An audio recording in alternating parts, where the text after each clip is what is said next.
Okay, thank you. மிகவும் நன்றி. இந்த நாளிலும் கூட திரும்பவுமாக ஒரு புதிய பாடத்துக்களை சந்திக்கிறோம். கடந்த பாடம் மிக முக்கியமான பாடமா இருந்தது. கிறிஸ்தவன் பாவம் செய்யும் போது என்ன நடக்கிறது என்ற ஒரு கேள்வி. அப்ப அந்த பாடம் நான் நம்புறேன் எல்லாருக்கும் அது பிரயோஜனமா இருந்துன்னு சொல்லி. ஏன்னா சில நேரத்துல மிக முக்கியமானது, எல்லாருக்கும் எல்லா விதமான கருத்துகள் இருக்கும். நிறைய பேருக்கு நிறைய சிலருடைய கருத்துக்கள் சொல்லுவாங்க, அவங்க இப்படி சொல்லியிருக்காங்க, இவங்க என்ன ஒரு முக்கியமான காரியம் என்ன சொன்னா, தேவனுடைய வார்த்தையில என்ன சொல்லப்பட்டிருக்கா, இதுதான் முக்கியமானது. அப்ப எது எடுத்தாலும் நீங்கள் தேவனுடைய வார்த்தையில என்ன சொல்லப்பட்ட அடிப்படையில் தான் நீங்கள் வியாக்கியானம் செய்ய முடியும். மாறாக ஒருவருடைய பிரசங்கம் ஒருவருடைய இப்படி சொல்லியிருக்கப்படியா நாங்க எடுத்துக்கொள்றோம் அந்த மாதிரி இல்லாமல், அதே நேரத்துல வேதாகமம் முரண்படக்கூடாது. விளங்குதா? இப்ப வேதாகமமானது எந்த காரியத்தை கொண்டும் முரண்படாத படிக்கு நீங்க பார்த்துக்கணும். அதாவது ஆதியாகமம் தொடக்கம் வெளிப்படுத்தல் மட்டும் இருக்கிறதான எல்லா பகுதியும் எப்போதுமே ஒன்றிணைக்கப்பட்டதா இருக்க வேண்டும். அப்ப வேதாகமம் அப்படியாகத்தான் சொல்லப்பட்டிருக்கிறது, ரைட்? இப்ப வேதாகமத்தை பொறுத்தவரையிலே வேதாகமமானது கிட்டத்தட்ட 40 ஆசிரியரால் எழுதப்பட்டதுன்னு சொல்லி சொல்றாங்க. 40 பேர். 40 பேரும் ஒரு குறிப்பிட்ட காலத்தில் இல்லை, இத்தனை வருஷமா இருந்தா யாருக்கு சொல்ல முடியும்? இத்தனை வருஷ காலத்துக்குள்ள எழுதப்பட்ட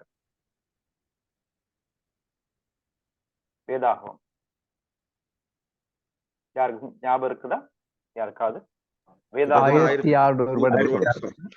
1600 வருடங்களுக்கு மேற்பட்ட அந்த 1600 வருடங்களுக்கு உட்பட்ட காலப்பகுதியில், அதாவது மோசையின் காலம் தொடக்கம் அந்த இடத்துல வெளிப்படுத்த எழுதப்பட்ட காலம் மட்டுமல்ல, அந்த காலப்பகுதியான கிட்டத்தட்ட 1600 வருடங்கள் உள்ள காலப்பகுதி என்று சொல்லி சொல்லப்ப அந்த 1600 வருட காலப்பகுதியிலும் கிட்டத்தட்ட 40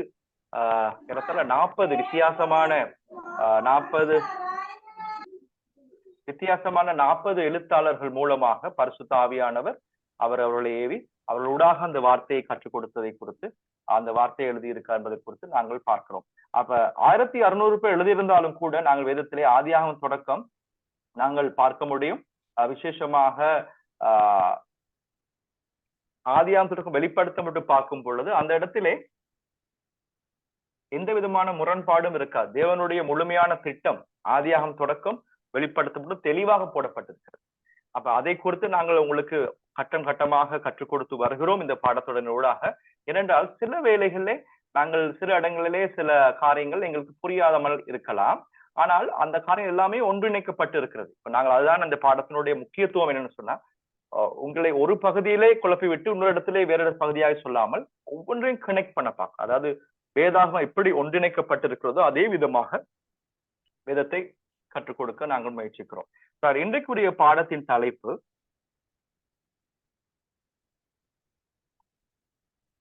ஓகே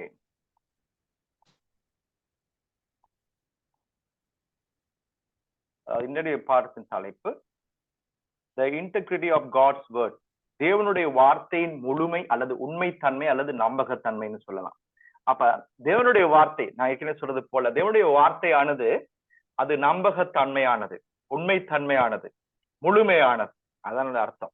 அப்ப தேவனுடைய வார்த்தையை பொறுத்தவரையிலே நாங்கள் கற்றுக்கொள்கிற இந்த பாடத்துடைய தலைப்பு மிக முக்கியமானது. நான் ஏற்கனவே சொல்றது போல 1600 வருடங்கள் காலப்பகுதிக்குள்ளாக 40 வித்தியாசமான எழுத்தாளர்களை கொண்டு எழுதப்பட்டது. அது சிலர் ராஜாக்கள், சிலர் மீன் பிடிக்கிறவர்கள், சிலர் வித்தியாசமான தொழில் செய்யர், இப்படிப்பட்ட வித்தியாசமான நபர்களை கொண்டு வேதாகமம் எழுதப்பட்டதாக சொல்லப்பட்டிருக்கிறது. ஆனால் எல்லா பகுதியிலும் எழுதப்பட்டிருந்தாலும் கூட அவருடைய வாழ்க்கையிலே நாங்கள் பார்க்கிறோம் அந்தந்த காலத்திலே தேவன் எப்படியாக மனிதனுக்கு வெளிப்படுத்தப்பட்டார் அதன் அடிப்படையிலே வேதாகம் எழுதப்பட்டிருக்கிறது. அதை ஒன்று திரட்டி பார்க்கும் பொழுது, ஆதியாகமம் தொடக்கம் வெளிப்படுத்தல் மட்டும் பார்க்கும் பொழுது அதனுடைய நம்பகத்தன்மையை பார்க்கலாம். அதாவது எல்லாமே ஒரே செய்தியை, அதாவது ஆதியாகமம் தொடக்கம் வெளிப்படுத்தல் மட்டும் இருக்கிற முழுமையான தேவனுடைய நோக்கம், மனித வர்க்கத்தை குறித்து தேவனுடைய முழுமையான பூமியை குறித்து தேவனுடைய நோக்கத்தை குறித்து அந்த இடத்திலே நாங்கள் பார்க்க முடியும். அப்ப இது மிக முக்கியமானது. அப்ப அதை குறித்துதான தெளிவான அந்த காரியமானது தேவனுடைய வார்த்தையாகிய வேதாகமத்திலே தான் சொல்லப்பட்டிருக்கிறது. அப்ப அந்த வேதாகமம் எவ்வளவு முக்கியம் வாய்ந்திருந்தது, அதை நம்பகத்தன்மை வாய்ந்தது என்பதை குறித்து நாங்கள் பார்க்கும் பொழுது மிகவும் மிகவும் தெளிவாக தேவனுடைய வார்த்தை என்பது மிக மிக நம்பகத்தன்மை, அதாவது உண்மைத்தன்மை, அதிலே வல்லமை இருக்கிறது, அதிகாரம் இருக்கிறது என்பதை குறித்து நாங்கள் பார்க்க இந்த ஒரு பாடத்தை எடுக்க போறோம். என்னத்துக்காக தேவனுடைய வார்த்தை கொடுக்கப்பட்டு இருக்கிறது என்பதை குறித்து இந்த பாடத்திலே தெளிவாக நாங்கள் பார்க்க போகிறோம். ரைட். மிக முக்கியமானது, நான் வேதத்துல இதை கற்றுக் கொடுக்க முன்பதாக தேவனுடைய வார்த்தை பத்தி அதிகமா உங்களுக்கு தெரியும். வேதாகம கல்லூரிகள், அதே போல பலவிதமான இடங்களிலே தேவனுடைய வார்த்தையை பத்தி அதிகமாக நீங்கள் கற்றுக்கொண்டு இருக்கிறீர்கள். இன்றைக்கு நான் அதனுடைய ஒரு சாராம்சத்தை நான் உங்கள் மத்தியிலே பகிர்ந்து கொள்ள விரும்புகிறேன். ரைட். பாருங்கள், வேதாகமத்திலே இந்த முதல் 2 வசனங்கள் மிக முக்கியமானது. அதாவது ஆண்டவர் என்ன செய்கிறார், பூமியை உருவாக்குறார். அந்த வானத்தையும் பூமியை உண்டாக்குற வசனம் தெரியும் உங்களுக்கு. அப்ப பூமியை குறித்து வரும் பொழுது, பூமியானது ஒழுங்கின்மையும் வெறுமையுமாய் இருந்தது, ஆழத்தின் மேல் இருள் இருந்தது, தேவ ஆவியானவர் ஜலத்தின் மேல் அசைவாடி கொண்டிருந்தார். பாருங்க, இந்த இடத்திலே பொறுத்தவரையிலே நான் என்ன சொல்ல வரேன்னு சொன்னா, பாருங்க, தேவனுடைய வார்த்தை எவ்வளவு முக்கியம் என்பதை குறித்து இந்த வசனத்திலே நான் உங்களுக்கு தெளிவாக காட்ட விரும்புகிறேன். உங்களுக்கு தெரியும், தேவன் முழு எல்லாவற்றையும் அவருடைய வார்த்தை கொண்டு சிருஷ்டித்தார். அப்ப அதை உங்களுக்கு தெளிவாக தெரிகிறது. பாருங்க, இந்த இடத்திலே தேவன் பூமியை குறித்து காட்டும் பொழுது 2ஆம் வசனத்திலே இந்த பூமியானது ஒழுங்கின்மை வெறுமையுமா இருந்தது, அந்த ஆழம் சுற்றி வர இருள் இருந்தது, அந்த ஜலம் இருந்தது, ஜலம் சுற்றி அந்த இடம் இருளா இருந்தது. அப்ப அந்த இடத்துல யாரு இருக்கிறது, யார் இருக்குது அந்த இடத்துல? வசனத்தின் அடிப்படையில தேவனுடைய ஆவியானவர் இருக்கிறார். Very good. அப்ப தேவனுடைய ஆவியானவர் இருக்கிறார், சரியா? தேவனுடைய ஆவியானவர் இருக்கிறார். பாருங்க, தேவனுடைய ஆவியை அசைவாடி கொண்டிருக்கிறார். ஒரு வேதத்தை ஊவரிங், அதாவது அந்த மூலமொழி அர்த்தம் ஒரு பறவை போல் அசைவாடி கொண்டிருக்கார். பறவை எப்படி ஒரு ஒரு ஒரு தன்னுடைய குஞ்சு, அந்த ஜீவனை அந்த முட்டையிலிருந்து எப்படி அந்த முட்டையிலிருந்து குஞ்சை பொறிக்கும், அதுக்காக அந்த பறவை எப்படி தன் முட்டை மேல் அசைவாடி கொண்டு இருக்குமோ, அதே விதமாய் பரிசுத்த ஆவியானவர் இந்த பூமியின் மேல் ஜலத்தின் மேல் அசைவாடி கொண்டிருந்தார், இந்த பூமியை முழுமையாக கொண்டு வருவதற்கு. ஆனால் பாருங்கள், அவர் அப்படியாக இருக்கிறார். பாருங்க, அந்த இடத்துல இருள் இருக்கிறது, அந்த இடத்துல அப்படியாக இருந்தாலும் கூட பரிசுத்தாவியானவர் இருக்கிறார். ஆனால் அவர் பரிசுத்தாவியானவர் தான் செயல்படுத்த, தேவனுடைய வார்த்தையை கொண்டு செயல்படுப்பார். பாருங்க, அந்த இடத்துல அவர் அசைவாடி கொண்டிருந்தாலும் அவர் அந்த இடத்துல அடுத்த கட்டமாக செயல்படுவதற்கு என்ன தேவைப்பட்டது பாருங்க. அது 2ஆம் வசனத்துக்கு பின்பதாய் 3ஆம் வசனம் என்ன சொல்லுகிறது, என்ன தேவைப்பட்ட, என்ன வந்தது? அந்த இடத்துல இருள் இருந்தது, ஆவியானவர் இருக்கிறார். ஆனால் ஆவியானவர் அந்த இடத்துல அந்த இடத்துல அந்த சிருஷ்டிப்பின் காரியத்தை கிரியை செய்வதற்கு எதை கொண்டு செயல்பட பார்க்கிறார்? யாருக்கு சொல்ல முடியும்? வார்த்தை.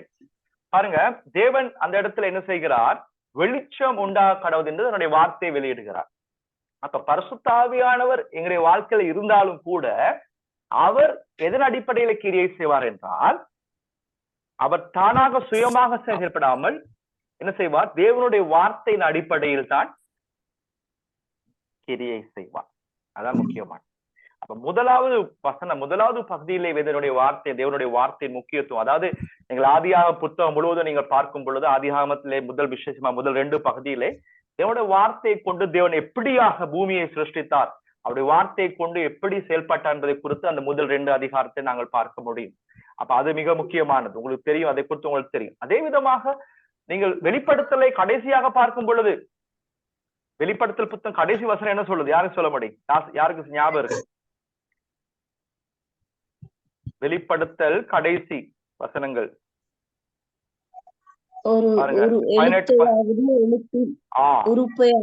மாற்றக்கூடாது. ஆமே. அப்ப அது அந்த வெளிப்படுத்தல் புத்தகத்துல இருக்கிற புத்தகம் மட்டும் இல்ல, பொதுவாக ஆண்டவருடைய வார்த்தையின் அடிப்படையிலே ஆண்டவருடைய வார்த்தை மிக முக்கியமானது. அதாவது பாருங்க, ஆதியாகம புத்தகம் முதல் புத்தகத்திலேயும் அவருடைய வார்த்தை முக்கியத்துவம் அதனூடாக படைக்கப்பட்டதை குறித்து சொல்லப்பட்டது. அப்படிப்பட்ட வார்த்தை எவ்விதமாக கடைசி மட்டும், அதாவது வெளிப்படுத்தல் கடைசி பகுதியில கூட அவருடைய வார்த்தையிலே நாங்கள் ஒன்றுமே கூட்டவே முடியாது, குறைக்க முடியாதுன்னு சொல்லப்பட்டது. அப்ப இது முக்கியமானது. அப்ப எங்களுடைய ஆண்டோட வார்த்தை என்பது தேவனை பொறுத்தது மிக முக்கியமானது. அவருடைய வார்த்தை கொண்டுதான் எல்லாவற்றையும் செயல்படுகிறது. இந்த ஆதியாகம புத்தகத்திலேயே நாங்கள் பார்க்கும் பொழுது, இந்த இடத்திலேயே நாங்கள் பார்க்கிறோம் என்ன செய்கிறார், விசேஷமாக பரிசுத்த ஆவியானவர் தாமும் ஆண்டோடைய வார்த்தையோடு சேர்ந்து செயல்படுவதை குறித்து நாங்கள் பார்க்கலாம். அப்ப இதை குறித்து நான் ஏற்கனவே உங்களுக்கு சொல்லி இருக்கிறேன். ஆகவே இப்ப நான் உங்களுக்கு தெரியும் இந்த காரியம். என்னுடைய சவுண்ட்ஸ் கொஞ்சம் ஆஃப் பண்ணிக்கொள்ளுங்க. ரைட். நான் ஏற்கனவே சொல்லியிருந்தேன், உங்களுக்கு ஞாபகம் இருக்கும், நாங்கள் தேவனுடைய நல்ல உறவை ஏற்படுத்த வேண்டும் என்றால் முதலாவது நாங்கள் என்ன அவரை ஒருவரோடு உறவை ஏற்படுத்த வேண்டும் என்றால் அவரை குறித்து என்ன தெரிந்திருக்க வேண்டும்? அவரை குறித்து போன பாடங்களை நான் கற்றுக் கொடுத்திருக்கிறேன். ஒரு நபரை கூட நல்ல உறவை ஏற்படுத்த, தேவனோடு நல்ல உறவை ஏற்படுத்த வேண்டும் என்றால் அவரை குறித்த என்ன தெரிந்து கொள்ளணும்? அவருடைய சரியான சுபாவத்தை குறித்து. அப்ப அவரை குறித்து அப்ப மிக முக்கியமானது, அவரோட ஒரு நபரோடு உறவு கொள்ள வேண்டும் என்றால் அவருடைய யார், எப்படிப்பட்டவர், குணாதிசயம் என்ன, அவருடைய சுபாவம் என்பதை குறித்து நாங்கள் கற்றுக்கொள்ள வேண்டும். அப்ப இன்றைக்கு நாங்கள் பார்க்க போகிறோம். அப்ப அவருடைய சுபாவத்தை குறித்து நாங்கள் தெரிந்து கொள்ள வேண்டும் என்றால் அதற்கான பிரதான ஊடகம், அதாவது தேவனுடைய சுபாவத்தை குறித்து அறிந்து கொள்ளக்கூடிய ஒரே ஊடகம் என்னவென்றால் அவருடைய வார்த்தை, அவருடைய வார்த்தை. அப்ப அதை குறித்து தான் நாங்கள் ஏற்கனவே கற்றுக்கொண்டிருந்தோம். உங்களுக்கு ஞாபகம் இருக்கும். போன முறை அந்த தேவனுடைய குணாதிசயத்தை பாருங்க. 1 பேதுருவிலே 1 வசனத்திலே, அதாவது அவரை பற்றி அழைத்தவரை அறிகிற அறிவினாலே எங்களுக்கு தேவையான எல்லாவற்றையும் நாங்கள் பெற்றுக்கொள்ளாது. திவ்ய வல்லமை, டிவைன் அந்த குறிப்பிட்ட அந்த எல்லா பவர், அந்த வல்லமையை நாங்கள் என்ன செய்ய முடியும்? அதை பெற்றுக்கொள்ள முடியும் அவரை பற்ற அறிவினாலே. அப்ப எங்களுடைய வாழ்க்கைக்கு தேவையான எல்லாவற்றையும் அவரை குறித்த அறிவினாலே பெற்றுக்கொள்ள முடியும். ஆகவே அதை நீங்கள் பெற்றுக்கொள்ளக்கூடிய ஒரே ஊடகம் தேவனுடைய வார்த்தை. மற்ற ஊடகங்கள் இருக்குது, இயற்கையின் மூலமாக தேவனை பார்க்க முடியும். அதே போல மற்ற காரியங்களும் தேவன் வித்தியாசமான முறையிலே செயல்படுத்தி கொடுத்து நாங்கள் கடந்த நாட்களை பார்த்திருக்கிறோம். ஆனா எங்களுக்கு புரிகிற ஒரே ஒரு காரியம் என்னவென்றால், தேவனை சரியாக புரிந்து கொள்வதற்கு அவருடைய எல்லா விதமான காரியங்களை வேதம் முழுவதும் 1600 வருடங்கள் எழுதப்பட்ட வேதனுடைய வார்த்தையின் அடிப்படையிலே நாங்கள் அவரை புரிந்து கொள்ள இலகுவாய் இருக்கிறது. ஆகவே இந்த பாடத்திலே நாங்கள் ஏற்கனவே சொன்னது போல தேவனுடைய வார்த்தையில் இருக்கிற முழுமை அல்லது நம்பகத்தன்மை நன்மை குறித்து நாங்கள் பார்க்க வேண்டும் என்றால் முதலாவது நாங்கள் புரிந்து கொள்ள வேண்டியது அவருடைய வார்த்தை. அவருடைய வார்த்தை எவ்வளவு முக்கியமானது, அவருடைய வார்த்தையில இருக்கிற காரியங்கள் எதற்காய் கொடுக்கப்பட்டு இருக்கிறது என்பதை குறித்து நாங்கள் அறிந்து கொள்ளலாம். ஆகவே தேவனை குறித்து அறிந்து கொள்ளக்கூடிய ஒரே ஊடகம் தேவனுடைய வார்த்தை என்பதை குறித்து நாங்கள் கற்றுக்கொண்டோம். வேதாகமத்தை பொறுத்தவரையிலே தேவனுடைய வார்த்தையை குறித்து நாங்கள் பார்க்கும் பொழுது, தேவனுடைய வார்த்தையானது வேதாகமத்திலே நீங்க புதிய ஏற்பாட்டுக்கு வரும் பொழுது தேவனுடைய வார்த்தை விதையோடு ஒப்பிடப்படுகிறது. அதாவது தேவனுடைய வார்த்தை குறித்து நாங்கள் பார்க்கும் பொழுது தேவனுடைய வார்த்தை வசனம் என்கிற அந்த காரியமானது விதை ஒப்பிடப்படுவது குறித்து மாற்கு சுவிசேஷ புத்தகம் அதே போல மற்ற சுவிசேஷ புத்தகங்களிலும் சொல்லப்பட்டிருக்கிறது. மாற்கு 4ஆம் அதிகாரம் 14ஆம் வசனத்திலும் மற்ற லூக்கா சுவிசேஷ புத்தகத்திலும் சொல்லப்பட்டிருக்கிறது. இப்ப இயேசுவானவரை பொறுத்தவரையில இயேசு என்ன செய்கிறார்? இயேசுடைய வாழ்க்கையில அவர் சில காரியங்களை சொல்வதற்கு எப்போதுமே பலவிதமான ஊமைகளை பயன்படுத்துவதை குறித்து நாங்கள் பார்க்கிறோம். அப்ப இயேசுடைய அந்த செயல்பாட்டை பார்க்கும் பொழுது இயேசுவானவர் எப்பொழுதும் ஊமைகளை வெளிப்படுத்துவதற்காக பலவிதமான முறைகளை ஊமைகளை கைகாட்டுறார். அப்ப தேவனுடைய வார்த்தையை குறித்து அவர் கற்றுக் கொடுப்பதற்காக அவர் என்ன செய்தால் விதையோடு ஒப்பிடுகிறார். விதை அவருடைய வார்த்தை என்கிற அர்த்தத்தோடு சில ஊமைகளை அவர் குறிப்பிட்டிருக்கிறார். அப்ப யாருக்காவது சத்தம் வருது, நோட் பண்ணிக்கொள்ளுங்க. Okay, thanks. ஓகே, அப்ப நாங்கள் பார்க்கிறோம் அவருடைய வார்த்தை எப்படிப்பட்டது பாருங்க. இயேசு சொல்லுகிறார் பாருங்க, வாசிப்போம். நாங்கள் யோவான் 6ஆம் அதிகாரம் 63ஆம் வசனம், இது ஏற்கனவே வாசிச்சிருக்கிறோம். வாசிக்க பார்ப்போம். ஆவியே உயிர்ப்பிக்கிறது, மாம்சமானது ஒன்றுக்கும் உதவாது. நான் உங்களுக்கு சொல்லுகிற வசனங்கள் ஆவியாயும் ஜீவனாயும் இருக்கிறது. ஆமென். மிக முக்கியமானது, நல்லா கேட்டுக்கொள்ளுங்க பாஸ்டர். தேவனுடைய வார்த்தை ஆவியாயும் ஜீவனாயும் இருக்கிறது. அது அர்த்தம் என்னன்னு சொன்னா, அதாவது தேவனுடைய வார்த்தை ஆனது அது ஆவியாயும் இருக்கிறது, ஜீவன். அதாவது நாங்கள் ஏற்கனவே கற்றுக்கொண்டோம், ஆவிக்குரிய காரியங்களை புரிந்து கொள்வதற்கு எதனோட எந்த கண்ணாடியில் நாங்கள் பார்க்க வேண்டும்? ஆவிக்குரிய காரியங்களை புரிந்து கொள்வதற்கு நாங்கள் எந்த கண்ணாடியில பார்க்க வேண்டும்? இதுக்கு முதல் படிச்சிருக்கிறோம். எந்த கண்ணாடியில? ஆவிக்குரிய கண்ணாடியில பார்க்க வேண்டும். அதாவது தேவனுடைய வார்த்தை எப்படிப்பட்டது? ஆவியா இருக்கிறது. அப்ப ஆவியில ஏற்பட்ட அந்த மாற்றம், ஆவி ஆத்மா சரீரத்தை பொறுத்தவரை ஆவியில ஏற்பட்ட அந்த மாற்றத்தை நாங்கள் புரிந்து கொள்வதற்கு ஆவியாகிய வசனத்தின் அடிப்படையில் ஓகே சத்தத்தை எல்லாம் பண்ணிக்கொள்ளுங்க. அப்ப அவருடைய ஆவியாகிய வசனத்தை கொண்டு சரி, அப்ப அந்த வசனத்துக்கு ஜீவன் இருக்கான், லைஃப். இப்ப பாருங்க, இந்த வசனத்தை பொறுத்த வரையிலே நாங்கள் தெளிவாக தெரிகிறது, அதாவது ஆண்டவருடைய வசனத்துக்கு ஜீவன் உண்டு. சரியா? இப்ப நான் ஏற்கனவே சொன்னேன், தேவனுடைய வார்த்தையை விதையோடு ஒப்பிடப்பட்டிருக்கிறது வேதாகமத்திலே. பாருங்கள், உதாரணத்துக்கு விதை எடுப்போமே, விதை எடுத்துக்கொண்டு சொன்னா எந்த ஒரு விதைக்கும் அதுல ஜீவன் உண்டு. எந்த விதை எடுத்தாலும், அதாவது இப்ப ஏதாவது ஒரு விதையை நீங்க எடுப்பீங்க சொன்னா, எந்த விதமான விதையா இருக்கலாம், அந்த விதைக்கு ஜீவன் உண்டு.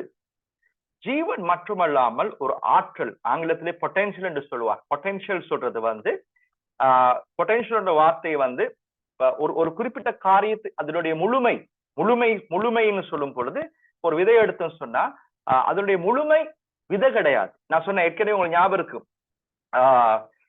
ஒரு வண்ணாத்தி பூச்சி விட்டா அதனுடைய முழுமையான பொட்டன்ஷியல் ஆற்றல். ஆனா அது உண்மையாகவே அதனுடைய ஆரம்ப நிலை எப்படி இருக்கும்? ஒரு கூட்டுப்புழு போல இருக்கும். அப்படிப்பட்ட அந்த கூட்டுப்புழுவை உருவாக்கும் போது அந்த கூட்டுப்புழுக்குள்ளா இருக்கிற பொட்டன்ஷியல், அதுக்கு ஜீவன் இருக்குது, அதாவது ஜீவன். அதே போல அதுக்கான ஆற்றல் தான் ஒரு மகிமையான வண்ணாத்தி பூச்சியாக வெளிப்பட. அதாவது இன்னும் வெளிப்படல. பொட்டன்ஷியல்னா அர்த்தம் என்னன்னு சொன்னா, ஆற்றல்னா அர்த்தம் இன்னும் முழுமையா வெளிப்படல, ஆனா அதுக்குள்ள இருக்குது. சரி, அப்ப நீங்க சில உதாரணங்களை பார்க்கும் போது நீங்க அதை புரிஞ்சுக்கொள்வீங்க.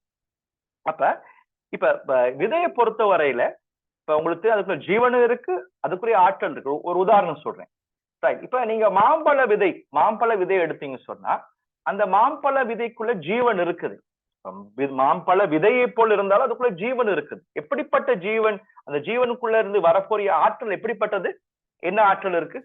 ஒரு விதைக்குள்ள என்ன விதமான ஆற்றல் இருக்கு? ஒரு சின்ன விதைக்குள்ள என்ன விதமான ஆற்றல் இருக்கு? மாம்பழமா ஒரேடியா மாம்பழம் வந்துருமா? விதைக்குள்ள மாம்பழம் அதான். Very good. ஓகே, ஒரு ஆள் பேசுங்க. ஓகே, அதாவது வேற பாஸ்டர் சொன்னாங்க, பெரிய ஒரு மாமரமே இருக்குது, விளங்குதா? அப்ப அந்த விதை அதுக்குள்ள ஓகே, அந்த விதை மிக முக்கியமானது.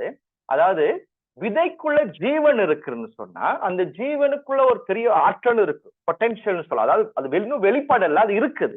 அப்ப நீங்க சொன்னது போல இந்த மாம்பழ விதைக்குள்ள ஜீவன் இருக்கு. இந்த ஜீவனுக்குள்ள ஆற்றல் என்னன்னு சொன்னா, ஒரு பெரிய மரத்தையே கொண்டு இருக்கு. அதையும் கொஞ்சம் தாண்டி போனோம் சொன்னா, அந்த விதைக்குள்ள என்ன இருக்குது? யாருக்கு சொல்ல முடியும்? இன்னும் ஆயிரக்கணக்கான மாமரங்கள் இருக்கு. மாமரங்கள் இருக்கு, தோட்டமே இருக்குது. அதாவது பெரிய ஒரு தோட்டமே இருக்கு, பெரிய ஒரு ஒரு பெரிய விசாலமான. அப்ப உங்களுக்கு புரிகிறது, ஒரு விதையை எடுக்கும் போது அந்த விதையானது அதுக்குள்ள இருக்கிற ஜீவன் இருப்பது மட்டும், அதுக்குள்ள ஒரு ஆற்றல், பொட்டன்ஷியல், நல்ல ஒரு வேர்ட் பொட்டன்ஷியல். அது அப்ப நீங்க தேவனுக்கு ஒரு விதமான வசனம் சொல்லுவாங்க, ஆம்னிபொட்டன்ட் சொல்லு. அதாவது சர்வ வல்லவர் சொல்ற இடத்துல சர்வ ஆற்றல் உள்ளவர் சொல்ற அர்த்தம் தான் அது. ஆம்னிபொட்டன்ட், சர்வ வல்லமை உள்ளவர் சொல்றாரு. ஆம்னிபொட்டன்ட் அதாவது எல்லாம். ஆம்னினா அர்த்தம் எல்லாம். பொட்டன்ட் சொல்றது பொட்டன்ஷியல் இருந்து வர்ற வசனம், அதாவது எல்லா ஆற்றலும் உள்ள தேவன் சொல்ற அந்த அர்த்தம் தான் அது ஆம்னிபொட்டன்ட், சர்வ வல்லமை உள்ளது. அப்ப இந்த விதைக்குள்ளையும் பெரிய தோட்டமே இருக்கு. அப்ப ஒரு சின்ன விதைக்குள்ள பெரிய காடே இருக்குது, ரைட்? பெரிய ஒரு இது முக்கியமானது. ஆனா என்ன முக்கியத்துவம்னு சொன்னா, அந்த விதையை நாங்கள் எங்கே விதைக்கிறோம் என்பதுதான் முக்கியமானது. இப்ப நாங்க அந்த விதையை எடுத்துட்டு போயிட்டு ஒரு கான்கிரீட் மேல போட்டா, அல்லது ஒரு பலகை மேல போட்டா, அல்லது ஒரு சிமெண்ட் மேல போட்டோம்னு சொன்னா என்ன நடக்கும்? சொல்லுங்க பாப்போம். என்ன நடக்கும் பாஸ்டர்ஸ்மா? காஞ்சி போயிடும். ஒண்ணு காஞ்சி போயும், அது காஞ்சி போயிரும். அதுல இருந்து ஏதாவது ஒன்று வர முடியுமா? வளர முடியுமா? எந்த பலனும் வராது. நீங்க பயனற்றதா போயிரும். அது எந்த விதமான அதுக்குள்ள ஆற்றல் இருக்குதா இல்லையா? ஜீவன் இருக்குதா இல்லையா? இருக்கு. ஆற்றலும் இருக்கு, பெரிய காடையில. சரி, நீங்க சொல்றீங்க சத்தம் கொடுக்குற கவரேஜ் பிரச்சனையோ தெரியல, சத்தம் கேட்க மாட்டேன். ஓகே, அப்ப ஆற்றல் இருக்குது, ஜீவனும் இருக்குது. ஆனா எங்க நாங்க விதைக்கிறோம் அடிப்படையில தான் முக்கியமான. அப்ப இப்ப இப்ப இப்ப இந்த இந்த குறிப்பிட்ட இந்த விதையை பொறுத்தவரையில அது கான்கிரீட்லயோ இல்லாட்டி பலகையிலயோ இல்லாட்டி சிமெண்ட்லயோ இருந்துன்னு சொன்னா அது இருக்கும். ஆனா அது உண்மையான அதனுடைய ஆற்றல் வெளியே வராது. அப்ப ஆகவே இந்த இந்த ஆற்றல் வெளியே வராதுன்னு சொல்லி எங்களுக்கு புரியுது. அப்ப இந்த இப்படிப்பட்ட ஜீவன் இருக்கிற ஆற்றல் இருக்கிற பொட்டன்ஷியல் இருக்கிற இந்த விதைகளை நாங்க என்ன செய்யணும் சொன்னா சிமெண்ட்லயோ இல்லாட்டி ஒரு கான்கிரீட்லயோ இல்லாட்டி ஒரு பலகை மேலே போடுறது அல்ல. ஒரு நல்ல விதத்திலே விதைக்கும் பொழுது, அதாவது நல்ல விதத்திலே அதை விதைக்கும் பொழுது நாங்கள் என்ன செய்ய முடியும்? வேதத்திலே சொல்லப்பட்டதுல 30, 60, 100 மடங்காய் பலனை நாங்கள் பெற முடியும் என்று சொல்லி வேதத்திலே சொல்லப்பட்டிருக்கிறது. அப்ப நாங்க நல்ல நிலத்திலே போடும் பொழுது அந்த அந்த அதனூடாக வருகிற அந்த அறுவடையானது பெரிய அறுவடையா இருக்க போகிறது. அப்ப எங்க வாழ்க்கையை பொறுத்தவரை நாங்கள் கற்றுக்கொள்ள வேண்டிய காரியமானது, தேவன் என்ன செய்கிறார்? இந்த இந்த குறிப்பிட்ட இந்த இந்த இந்த விதைக்கிற இந்த காரியத்தை குறித்து, அதாவது இந்த இந்த விதைக்குள்ள ஜீவன் இருக்குது, பொட்டன்ஷியல் இருக்குது. ஆனா நாங்க போயிட்டு அதை எங்க விதைக்கிறோம் என்பது முக்கியமானது. அப்ப தேவன் என்ன செய்கிறார்? இப்படிப்பட்ட அந்த இந்த விதையை குறித்ததான அல்லது அந்த அந்த நிலத்தை குறித்ததான காரியங்கள் விளங்கப்படுத்துவதற்கு நான் சொன்னது போல அவர் அநேக ஊமைகளை குறித்து அவர் சொல்லியிருக்கிறார். உங்களுக்கு தெரியும், ஒரு விதையை குறித்து சொல்லப்பட்ட ஊமை என்னது? யாருக்கு சொல்ல முடியும்? கடுகு விதை. அதாவது 4 விதமான நிலத்தை, விதையும் நிலத்தையும் ஒப்பிட்டு சொல்ற ஒரு அதாவது விதைக்கிறவன் பரவல் ஆஃப் சோவர், அதாவது விதைப்பவரின் ஊமை குறித்து நாங்கள் பார்க்க போகிறோம். ஆமா, உங்களுக்கு அந்த கதை தெரியும் இல்லையா? நான் அதை பத்தி சொல்ல விரும்பல. அது லூக்கா புத்தகத்துல இருக்குது. அதே போல மாற்கு சுவிசேஷ புத்தகத்துல, மாற்கு சுவிசேஷ புத்தகத்தை பொறுத்தவரையில ஒரு விதைப்போர் என்ன செய்கிறார்? அவர் அவர் அந்த இடத்திலே விதைப்பதற்காய் போய் அந்த இடத்திலே 4 விதமான இடங்களிலே தன் விதையை போடுவதை குறித்து பார்க்கிறோம். அது மாற்கு 4ஆம் அதிகாரம் 3ஆம் வசனத்திற்கும் 8ஆம் வசனம் மட்டும் போட்டிருக்கு. ஊமையை பேசுகிறார். அப்புறம் ஊமையை பேசிவிட்டு அதற்கான விளக்கத்தை இயேசுவான என்ன செய்கிறார்? சீஷர்களோடு மாத்திரம் சொல்லுகிறார். 4ஆம் அதிகாரத்திலே மாற்கு 14-20 வசனத்துல விளக்கங்களை கொடுக்கிறார்.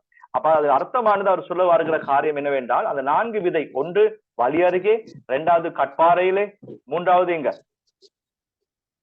விழுந்தது? 3வது உள்ளுள்ள இடங்களே, 4வது இடம் நல்ல இடத்திலே விழுந்தது. அப்ப இது முக்கியம். அப்ப தேவன் என்ன செய்கிறார்? இதை குறித்து பேசும் பொழுது அவர் அதுக்கு விளங்கப்படுத்துற காரியம் என்னவென்றால், அந்த அந்த போடப்பட்ட அந்த அந்த நிலங்களை குறித்து சொல்லும் போது அந்த நிலங்கள் இருதயத்தோடு சம்மந்தப்படுத்துகிறார்.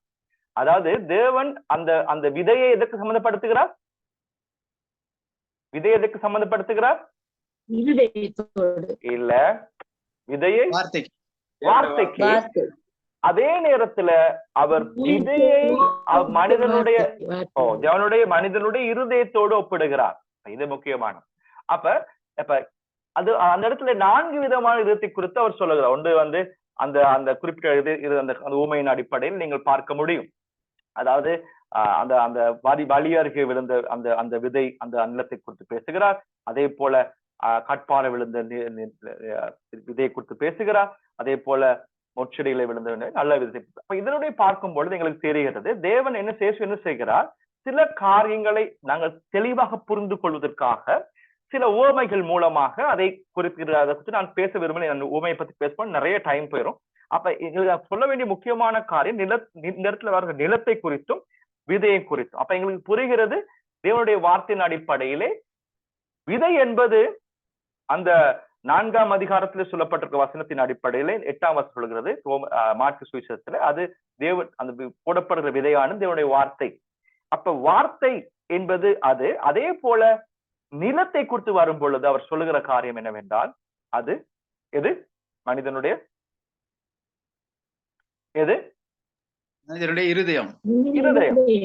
இருதயம். அப்ப இந்த இருதயம் என்பது தான் மனிதனுடைய இருதயம் தான் நிலத்துக்கு ஒப்பிடப்பட்டு இருக்கிறது. சரி, இப்ப நாங்கள் பார்க்க போகிறோம். உங்களுக்கு ஞாபகம் இருக்குது, அப்ப தேவனுடைய வார்த்தை எப்படிப்பட்டது? 6ஆம் அதிகாரம் 63ஆம் வசனம் யோவான் புத்தகம் என்னது எப்படி இருக்குது? அவருடைய வசனங்கள் ஆவியும் ஜீவனுமாய் இருக்கிறது. சரியா?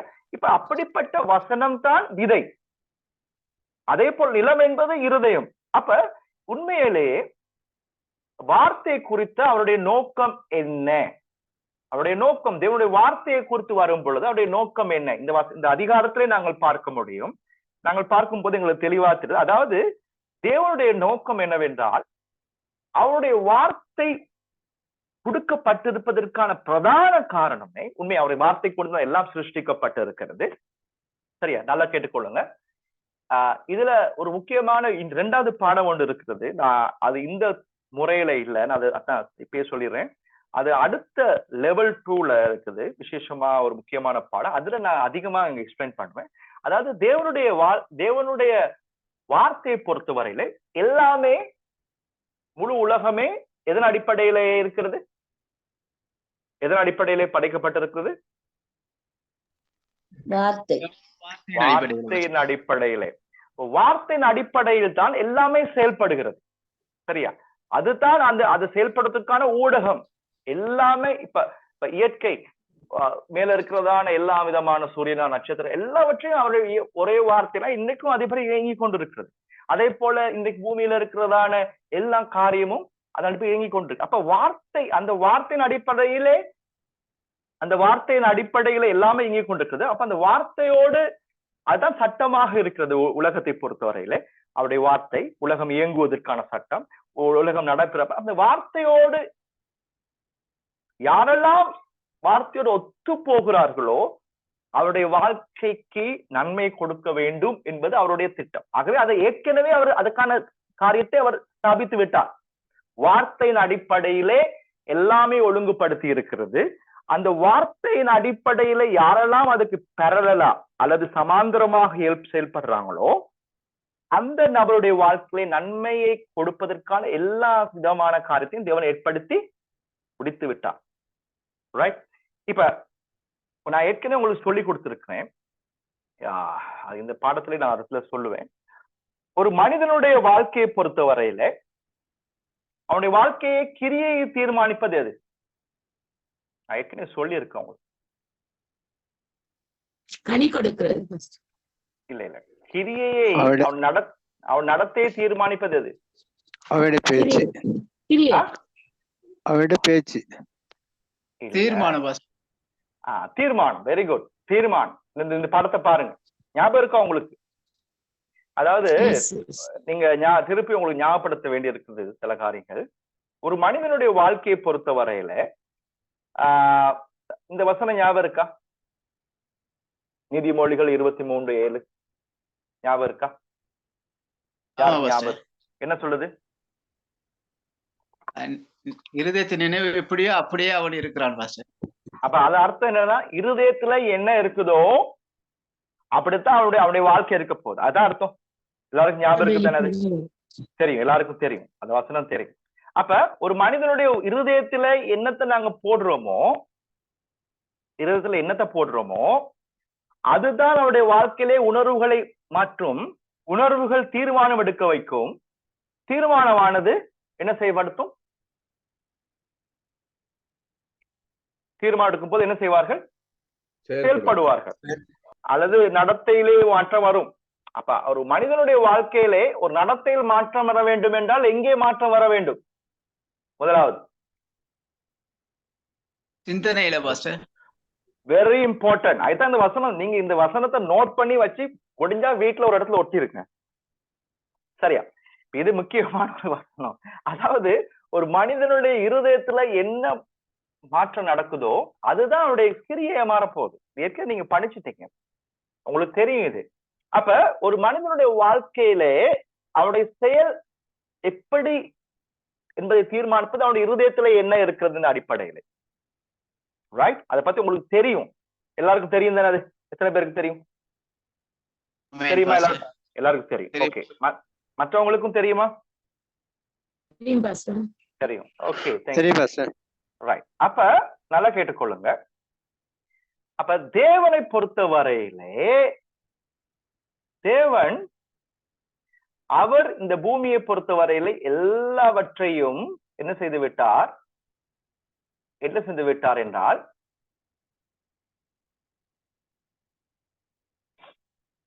எல்லாவற்றையும் அவருடைய வார்த்தையின் அடிப்படையில செயல்படுத்தி விட்டார்.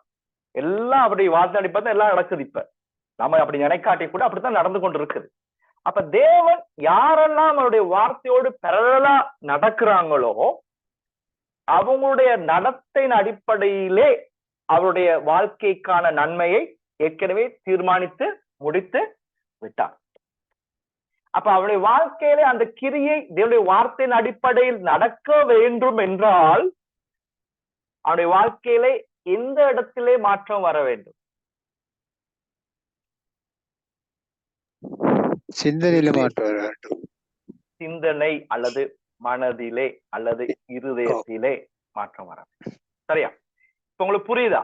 அப்ப தேவனுடைய வார்த்தையின் அடிப்படையிலே தான் எல்லாமே இருக்கிறது. உலகத்திலே எல்லாம் செட்டில் தான் பண்ணிருக்கு. அப்படிதான். அப்ப தேவனுடைய வார்த்தையின் அடிப்படையிலே பெறலா ஒரு மனிதனுடைய வாழ்க்கை கிரியை நடப்பிக்க வேண்டும் என்றால் அவருடைய கிரியையிலே மாற்றம் வருவதற்கான முதலாவது அடிப்படை என்ன? முதல் அடிப்படை எங்க? அவனுடைய எங்கே எங்கே ஒரு மனிதனுடைய கிரியையிலே மாற்றம் வர வேண்டும் என்றால் இப்பதான் சொன்ன முடிச்சேன். எங்க வரும்? அதாவது மாற்றம் எங்க வரணும்? சிந்தனை, மனதிலே. மனதிலே. ஆகவே ஒரு மனிதனுடைய வாழ்க்கையிலே அவன் தேவனுடைய வார்த்தைப்படி வாழ வேண்டும் என்றால் முதலாவது எங்கே அவனுடைய வாழ்க்கை மாற்றப்பட வேண்டும்? மனதிலே. அப்ப தேவனுடைய வார்த்தை தேவன் உருவாக்குறதுக்கான பிரதான நோக்கமே என்னத்துக்குன்னு சொன்னா அவருடைய வார்த்தை அல்லது அவருடைய வார்த்தை அந்த விதை, வார்த்தை என்கிற விதையானது எங்களுடைய இருதயத்திலே பிளான் பண்ணுவேன் அல்லது அதை அதை அதை போடுவதற்கு அதை அதை அதை அதை விதைப்பதற்காகவே தேவனுடைய வார்த்தை கொடுக்கப்பட்டிருக்கிறது. ஏன்னா அந்த வார்த்தை எங்களுடைய இருதயத்திலே போனாலே ஒளிய சில உதாரணம் நான் பார்க்க போறோம். எங்களுடைய கிரியையிலே மாற்றம், தேவன் எதிர்பார்க்கிற மாற்றம் கொண்டு வர முடியாது. அப்ப தேவனுடைய நோக்கமே அவருடைய வார்த்தையை எங்களுடைய இருதயத்திலே ஓடுவது.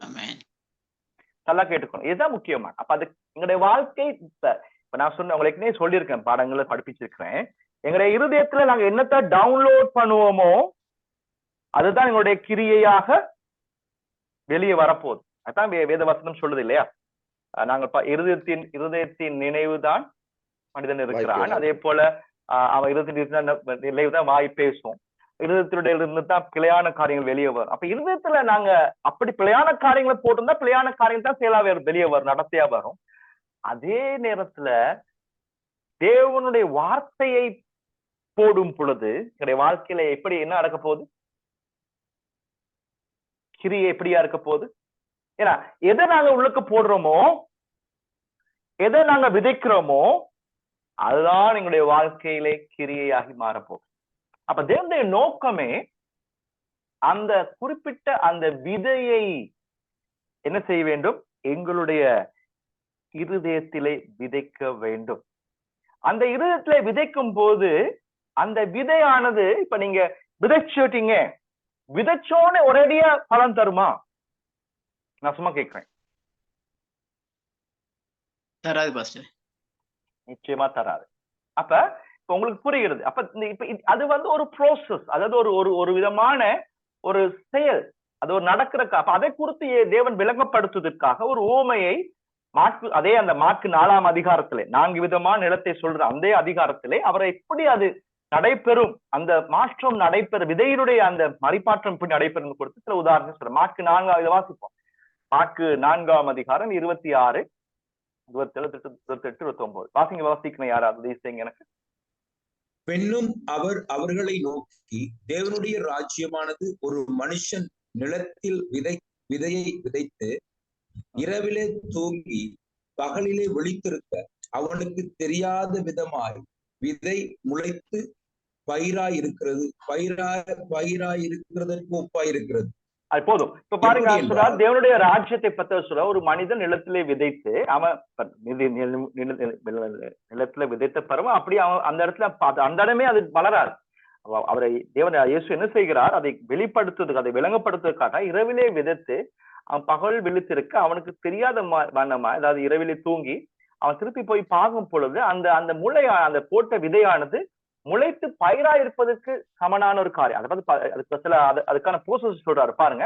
அடுத்த வசனத்துல சொல்றாரு, 28 வாசிங்க. முதல்ல என்ன என்றால், நிலமானது முன்பு முளைகளையும் பின்பு கதிரையும் கதிரிலே நிறைந்த தானியத்தை பலனாக தானாய் கொடுக்கும். பயிர் விளைந்து அறுப்பு காலம் வந்தவுடனே அறுக்கிறவர்களுக்கு ஆட்களை அனுப்புகிறான் என்றார். ஆமே. உங்களுக்கு புரிகிறது. இப்ப அது வந்து ஒரு ப்ரோசஸ் அல்லது ஒரு செயல்முறை, ஒரு நடக்கிற ஒரேடியா ஒரே நைட்ல நடக்காது. அதான் சொல்ல வர்றாரு ஆண்டவர். இப்ப இந்த காரியங்களை நீங்கள் மனதிலே போடும் பொழுது, அதாவது இப்ப இந்த விதையானது எப்படி நடக்கும்னு சொல்லி ஆண்டவர் சொல்ற அந்த காரியத்தை பாருங்க. முதலாவது விதை விதைக்கிறான். அந்த விதையானது முன்பு முளையையும் பின்பு அந்த முளையில இருந்து என்ன செய்கிறது, அது அப்படியே வளர்ந்து பெருசா வரும் பொழுது தண்டு வளர தொடங்குது. விதை அப்புறம் தண்டு வளர்த்து அப்புறம் அதுல இருந்து கதிர்கள் வரப்போகிறது. தான் சொல்றது கதிர்கள். அந்த கதிர்கள் இருந்து தானியங்கள் வரப்போகிறது. அப்ப முளை, அப்புறம் கதிர், அதுக்கு பிறகு கதிரிலே தானியம். அந்த தானியங்கள் பார்க்கும் பொழுது 100 மடங்காக பலன் கொடுக்க போறதுன்னு சொல்லி அந்த வசனத்திலே பார்க்கிறோம். அது பலன், அப்போது அது அறுவடைக்கான காலமா. அப்ப விசேஷமாக நான் என்ன சொல்ல வரேன், இயேசுவானவர் என்ன செய்கிறார், அதாவது அவர் என்ன சொல்றார், அந்த 4ஆம் அதிகாரம் முழுவதும் நீங்க பார்த்து கொண்டு வந்தா அவர் விதையை குறித்து பேசுறாரு, அவருடைய வார்த்தை குறித்து பேசுறாரு. அதே போல நிலத்தை குறித்து பேசுறாரு. நிலமானது எங்களை இருதயம்னு சொல்றாரு. அதை தொடர்ந்து வர்றாரு. இந்த இருதயத்துல நீங்க விதை விதைச்சாலும் அது ஒரே நாள்ல அப்படி பலன் கொடுக்காது. அது பலன் கொடுக்கிறதுக்கான முறை, ஒரு செயல்முறை இருக்கிறது. முதலாவது விதைக்கப்படும், அதுக்கு ஒரு டைம் வேணும். அது பிறகு அதுல இருந்து அந்த முளை வரப்போகிறது. அதுக்கு பிறகு அந்த கதிரை நாங்கள் பார்க்க முடியும். அந்த கதிர் வந்தது, அந்த கதிரில இருந்து தானியங்கள் வருவதை நாங்கள் பார்க்க முடியும் என்பதை குறித்து இயேசுவானவர் சொல்றார். அப்ப எங்களுக்கு புரிகிறது, நல்லா கேட்டுக்கொள்ளுங்க. இது இந்த செயல்முறையானது ஒரு செயல்முறை. அதாவது இந்த முறை விதைக்கப்படுகிற அதே நாளிலே பலனை காண முடியாது. அது அது அது அது அது என்ன செய்யணும், இந்த விதையில் சாதாரண உலகத்தை பொறுத்து விதையை விதைத்தாலே அந்த விதை பண்படப்படுவதற்கு, அது அப்படியே அதை கல்டிவேட், அந்த என்ன சொல்றோம் கல்டிவேட் பண்ணக்குள்ள அது அப்படியே அந்த பண்படப்படுவதற்கு இடம் கொடுத்தா தான் அது விதையை ஒரேடியா வெளியெடுத்தா நடக்குமா? ஏதாவது நடக்கும், மாற்றம் வருமா? நடக்காது. அப்ப அதை பண்படப்படுவதற்கு இடம் கொடுக்க வேண்டும். அப்ப இந்த இந்த காரியத்தை குறித்து அவர் இயேசு ஏன் சொல்றாரு சொன்னா, இந்த விதையினுடைய முக்கியத்துவம், அதே போல நிலத்துடைய முக்கியத்துவத்தை விளங்கப்படுத்துவதற்காக. அப்ப நான் என்ன சொல்ல வரேன்னு சொன்னா, அதாவது எந்த ஒரு நிலமும் நிலத்துக்கான நோக்கம், அதாவது நிலத்துல நோக்கமே எல்லா விதைகளை அடைக்காப்பதுதான் நிலத்துடைய நோக்கம். சரியா? அந்த நிலத்தினுடைய நோக்கம் அந்த அடைக்காத்து அதிலும் அந்த விதைக்கு இருக்கிற ஜீவனை வெளியே கொண்டு வருவதுதான் நிலத்தினுடைய பொறுப்பு. அப்ப அதே விதமாய்த்தான் எங்களுடைய இருதயத்தினுடைய நோக்கம், எங்களுடைய மனதினுடைய நோக்கம் என்னவென்றால், இப்போது நீங்க யோசிக்கொள்ளுங்க. நான் இருதயம் சொல்லும் பொழுது நீங்க எப்பவுமே யோசிக்க வேண்டிய ஒரு காரியம், அந்த நீதிமொழிகள் 23:7 இருக்க இருதயம் சொல்றது மேல் மனமா ஆள் மனமா, கான்சியஸ் மைண்டா சப்கான்சியஸ் மைண்டா?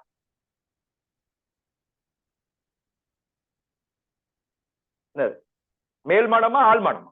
இருதயம் சொல்ற இடத்துல ஆழ்மனம் வெரி இம்பார்ட்டன்ட். அப்ப தேவனுடைய வார்த்தை எப்படிப்பட்டது சொன்னா, தேவனுடைய வார்த்தை, அதாவது தேவனுடைய வார்த்தைங்கிற விதையை நாங்கள் எங்களுடைய இருதயத்திலே போட்டு, அந்த இருதயம் என்கிற நிலத்திலே, அதாவது இருதயம் நிலத்திலே போட்டு அதுல அந்த தேவனுடைய வார்த்தை இருக்கிற அதுக்குள்ள ஜீவன் இருக்குது. சரியா? ஜீவனும் இருக்கு, பொட்டென்ஷியல் ஆற்றலும் இருக்கு அதை செயல்படுவதற்கு. அப்ப அதை செயல்படுத்த வேண்டும் என்றால் அந்த குறிப்பிட்ட காரியத்தை என்ன செய்ய வேண்டும், எங்களுடைய இருதயத்திலே அதை விதைத்து, அதை ஆழ்மனதிலே விதைத்து அந்த வார்த்தை பண்படப்படுவதற்கு நாங்கள் இடம் கொடுக்க வேண்டும். அப்ப இது முக்கியமான முக்கியமான காரியம்னு சொன்னா, தேவனுடைய நோக்கமே என்ன, அவருடைய நோக்கம் என்னவென்றால், நம்முடைய இருதயத்தை உண்டாக்குவதற்கான எங்களுடைய இருதயம் ஆழ்மனம் இருதயம் என்கிற அந்த காரியம் உண்டாக்கப்பட்டதுக்கான காரணமே எதற்காக? எதை ஏற்றுக்கொள்வதற்காக. இருதயம், தேவனுடைய மனிதனை இருதயத்தை கொடுத்ததுக்கான நோக்கம் என்ன? உன்னுடைய வார்த்தையை ஏற்றுக்கொள்வதற்காக. தேவனுடைய வார்த்தையை ஏற்றுக்கொண்டு அதை பண்படுத்துவது தான் முக்கியம். ஆனால் அநேகமான நேரத்தில் நாங்கள் என்ன செய்கிறோம், அதற்கு வாராக மற்ற எல்லாவற்றையும் உள்ளத்திலே டவுன்லோட் பண்ணிக்கொள்றோம். நிறைய அதற்கு மாறான எல்லாவற்றையும் போட்டுக்கொள்றோம். ஆனா முக்கியமா போட வேண்டிய நோக்கத்தை நாங்கள் போடாம விட்டுறோம். அப்ப இதுதான் பெரிய சிக்கல், இதுதான் சிக்கல். ஆனால் தேவனுடைய நோக்கமோ, நம்முடைய இருதயம் ஏன் படைக்கப்பட்டதுன்னா அவருடைய வார்த்தைக்காகத்தான் உண்டாக்கப்பட்டிருக்கிறது. அவருடைய வார்த்தைக்காகத்தான் படைக்கப்பட்டிருக்கிறது. அந்த வார்த்தையை இருதயத்திலே போடுவதற்காக படைக்கப்பட்ட. ஆகவே தான் தாவீது சொல்றாரு பாருங்க, தாவீது ஒரு இடத்துல சொல்றாரு, 119 சங்கீதம் 11 வசனம் வாசிங்க பாப்போம்.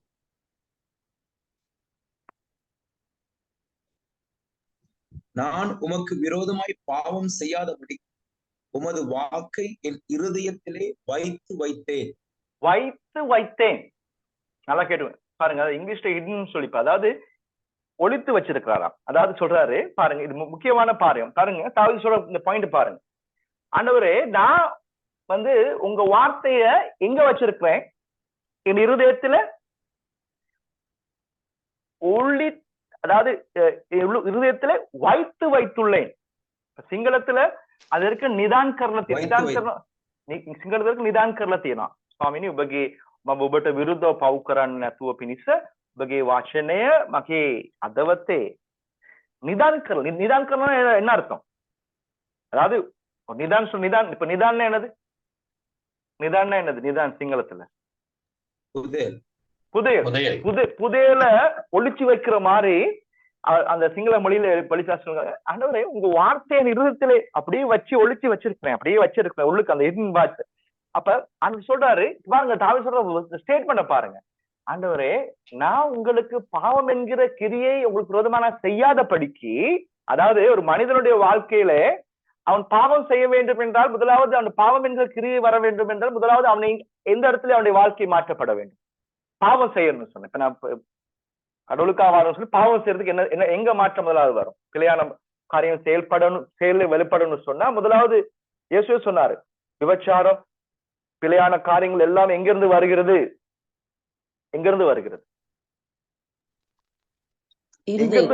இருதயத்திலிருந்து வருகிறது. அப்ப இருதயத்திலே அப்படி பிழையான காரியங்கள் இருந்தால்தான் பிழையான கிரியைகள் வெளியே வரும், பாவம் செயல்படும்.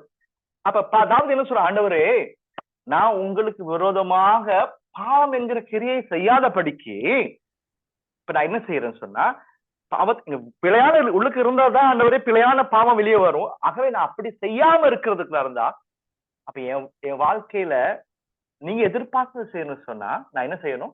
உங்களுடைய வசனத்தை என்னுடைய இருதயத்திலே வைக்கணும்.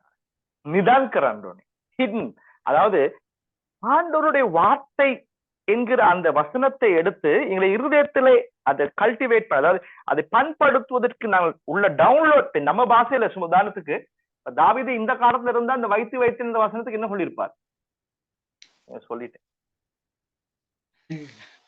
டவுன்லோட் பண்ணிருப்பாரு. ஆண்டவரே உங்களுக்கு விரோதமா பாவம் படிக்க உங்களுடைய வசனத்தை எடுத்து என் இருதயத்துல டவுன்லோட் பண்ணிருப்பான்னு சொல்லியிருப்பாரு. வைத்தேன்னு சொல்லியிருக்கு. அப்ப எழுது. அப்ப நான் என்ன சொல்ல வரேன் சொன்னா, அர்த்தம் தான், அதாவது ஆண்டவரே உங்களுடைய வசனத்தை நான் டவுன்லோட் பண்ணனா அதுதான் என் இருதயத்துல இருக்கும். அப்ப எனக்கு என்னுடைய கிரியையெல்லாம் எப்படி இருக்கும்? நீங்க எதிர்பார்க்கிற அந்த முறையில இருக்க போகுது. நீங்க எதிர்பார்க்கிற அந்த சிஸ்டத்துல நான் என்னுடைய கிரியை நடத்தை மாறப்போகுது. அப்ப தாவீது சொல்றாரு, ஆண்டவரே உங்களுக்கு விரோதமாக நான் பிழை செய்யாதபடிக்கு, பாவம் செய்யாதபடிக்கு உங்களுடைய வசனத்தை என்னுடைய இருதயத்திலே எங்க வச்சிருக்காரா? எங்க இருதயத்துல வச்சிருக்காரு. அப்ப எங்களுடைய வாழ்க்கையிலே கிரியைகளே மாற்றம் வர, தேவன் எதிர்பார்க்கிற மாற்றத்தை கொண்டு வர வேண்டும் என்றால், அந்த அந்த அந்த பலனை அனுபவிக்க வேண்டும் என்றால் அவருடைய வார்த்தை எங்கே இருக்க வேண்டும்? நம்முடைய இருதயத்தில் இருக்க வேண்டும். இருதயத்திலே இருக்க வேண்டும், அதிலும் ஆழ் மனதிலே. முக்கியமானது. ஆனா நிறைய பேர் என்ன செய்யறாங்க, நீங்க எல்லாம் அப்படி கிடையாது, நான் சொல்றேன் கொழும்புல இருக்க சபைகளை பத்தி. நிறைய பேர் என்ன செய்யறாங்க, வேதாகமத்தை எடுத்துக்கொண்டு அந்த வேதாகமத்தை ஒரு சும்மா ஒரு எடுத்துட்டு போறாங்க இல்லையா, அங்க போய் பைபிள் வச்சிருப்பாங்க, மேசல அழகா படிக்க வச்சிருப்பாங்க, சிலர் தூங்குக்குள்ள வச்சிருப்பாங்க, சிலர் தூங்குக்குள்ள பக்கத்துல வேதாகம் இருந்தோம்னு சொன்னா எங்களுக்கு பாதுகாப்புன்னு நினைக்கிறேன். சிலர் பிள்ளைகளை படுக்க போட்டு பக்கத்துல அந்த அந்த காலத்துல இந்த வேற மதத்தவங்க என்ன செய்வாங்க, இரும்பு இரும்பு கத்தியை வைக்கிற மாதிரி இப்ப நம்ம கிறிஸ்தவங்க என்ன செய்யறாங்க, என்னத்தை வைக்கிறாங்க, போயிட்டு பக்கத்துல என்னத்தை வைக்கிறாங்க, வேதாமத்தை வைக்கிறாங்க. சிலர் வேதாமத ஸ்டைலா தூக்கிட்டு போறாங்களே அந்த மாதிரி பேக்ல போட்டு. அப்ப வேதாகமம் சொல்றது பரவாயில்ல, இப்படி எல்லாம் வைக்கிறது பிரச்சனை இல்லை. ஆனா முக்கியமான நோக்கம் வேதாகம அந்த அந்த காரியமானது வேதனுடைய வார்த்தையை எங்கேயோ மேசையிலையோ அல்லது எங்கேயோ ஒரு பிரசங்க பீடத்திலேயோ அல்லது ஒரு விதமான கட்டிலையோ அல்லது எங்கேயோ தூக்கிட்டு போறதுக்காக மட்டும் இல்லை. என்னுடைய வார்த்தை கொடுக்கப்பட்டதே எதற்காக? உங்களுடைய இருதயத்திலே விதைக்கப்படும், இருதயத்திலே விதைப்பதற்காக. அதாவது நம்முடைய வாழ்க்கையிலே நல்ல பலனை பெற வேண்டும் என்றார், அதாவது தேவன் எங்களுக்காய் வைத்திருக்கிற அந்த அந்த அறுவடையை பெற வேண்டும் என்றால் நாங்கள் தெளிவாக அந்த அந்த அந்த அந்த காரியமானது, அதாவது அந்த பலன் நிறைந்த தானியத்தை கொடுக்க வேண்டும் என்றால் என்ன செய்ய வேண்டும்? அது எங்களுடைய இருதயத்திலே விதைக்கப்பட வேண்டும், கல்டிவேட் பண்ணப்பட வேண்டும். அதாவது பண்படுத்தப்பட வேண்டும், இருதயத்திலே விதைக்க வேண்டும். அப்படி செய்யும் போதுதான் வாழ்க்கையிலே 30 மடங்காய் 60 மடங்காய் 100 மடங்காய் தேவன் வைத்திருக்க அந்த அந்த வெற்றி படிகளுக்கு போக முடியும். அதாவது இந்த வெற்றி படியும் போவதற்கான முறை ஒரேடியா வெற்றி படியில இன்னைக்கு இந்த படியில இருந்து ஒரேடியா மேல் படிக்கு போயிடலாமா? என்ன முறை? இந்த ப்ரோசஸ் எப்படிப்பட்டது? முதலாவது விதைக்கிறது, அப்புறம் அந்த பொழிர் வரும், அப்புறம் அந்த கதிர்கள் வெளியே வரப்போகுது, அப்புறம் தானியமா மாறப்போகுது. அப்ப ஒரு ப்ரோசஸ் ஒன்று. அதாவது தேவன் உங்களுக்காய் வைத்திருக்கிற அந்த நன்மை, அந்த பலன், அந்த 1000 மடங்கு பலன், அந்த 100 மடங்கு பலனானது ஒரே நாள்ல வராது. அது அது அது உங்களுடைய வார்த்தை என்கிறதை உங்களுடைய இருதயத்திலே போடும் போது அந்த காரியமானது என்ன செய்து உங்களுடைய இருதயத்திலே வைத்து அதை நீங்கள் பண்படுத்தி அதை நீங்கள் உங்களுடைய வாழ்க்கையிலே அதை செயல்படுத்த முற்படும் பொழுது, கிரியையாய் மாறும் பொழுது அதனுடைய பலனை ஏற்கனவே தேவனுடைய வார்த்தையின் அடிப்படையில் தான் எல்லாமே செட்டில் பண்ணப்பட்டிருக்கு. அதனோட நீங்க பெறலா நீங்க கிரியை செய்யும் பொழுது ஆட்டோமேட்டிக்கலி தேவன் வைத்திருக்கிறதான நன்மைகளை நீங்கள் பெற்றுக்கொள்ள தேவன் காரியங்களை செயல்படுத்த போகிறார். அப்ப ஆகவே தேவனுடைய வார்த்தை என்கிற அந்த காரியமானது உங்களுடைய இருதயத்திலே நீங்கள் செயல்படுத்த, இருதயத்திலே விதைப்பதற்கு அல்லது இருதயத்திலே அதை கல்டிவேட் பண்ண அல்லது பண்படுத்துவதற்கு நீங்கள் இடம் கொடுப்பீர்களானால் அப்பொழுது உங்களுடைய வாழ்க்கையிலே அவர் வைத்திருக்கிற அந்த பலனை, அந்த வைத்திருக்கிற அந்த ஆசீர்வாதங்களை, நன்மைகளை நீங்கள் பெற முடியும். அப்ப இது மிக முக்கியமானது. அப்ப தேவனுடைய வார்த்தை கொடுக்கப்பட்டதே பிரசங்கத்துக்காய் மட்டுமல்ல, மற்ற காலத்துக்காய் மட்டுமல்ல, எங்களுடைய வாழ்க்கையிலே அதை விதைப்பதற்காக, விதைத்து அதனூடாக எங்களுடைய கிரியையிலே மாற்றம் ஏற்படுவதற்காக. அப்ப அதனூடாக நாங்க என்ன செய்கிறோம்? தேவன் எதிர்பார்க்கிற அந்த கிரியையை செய்வதற்கு அந்த வார்த்தை உள்ளே போடும் பொழுது கிரியையிலும் தேவன் எதிர்பார்க்கிற மாற்றம் வரப்போகிறது. அப்ப அதான் தாவீது சொன்னார், ஆண்டவரே உங்களுக்கு விரோதமாக பிழையான பாவம் என்கிற பிழையான கிரியை நான் செயல்படுத்தி ஆண்டவரே உங்களுடைய வார்த்தையை உள்ளத்துல டவுன்லோட் பண்ணிச்சிருக்கிறேன் தான் தாவீது சொல்றார். இப்ப ஒரு உதாரணம் சொல்றேன், இந்த காரியத்தை பத்தி நான் அடுத்த பாடத்தையும் சொல்லுவேன்னு நினைக்கிறேன். நான் இப்ப சுருக்கமா சொல்லிடுறேன், சரியா? இப்ப இந்த உள்ளத்திலே வைத்தல் அர்த்தம் என்னன்னு சொன்னா, அதாவது கல்டிவேட் பண்ண, அதாவது அதை என்ன சொல்றது, அது பண்படுத்தல் அர்த்தம் சொன்னா, அதாவது தேவனுடைய வார்த்தை இருதயத்திலே அது ஒரேடியா நடக்காது. அதை என்ன செய்யணும்? முதல்ல பண்படுத்துவதற்கு இடம் கொடுக்கணும். பண்படுறது அர்த்தம் என்பது, அந்த அர்த்தம் என்ன சொன்னு சொன்னா மெடிடேஷன், தியானம் செய்தல், அதான் அர்த்தம், சரியா? பண்படுத்தல் என்கிற அர்த்தம், அதாவது தேவனுடைய வார்த்தையை பண்படுத்தல் என்பது அர்த்தமானது தியானம் செய்தல். அதுக்கு உதாரணம் சொல்றேன், சரியா?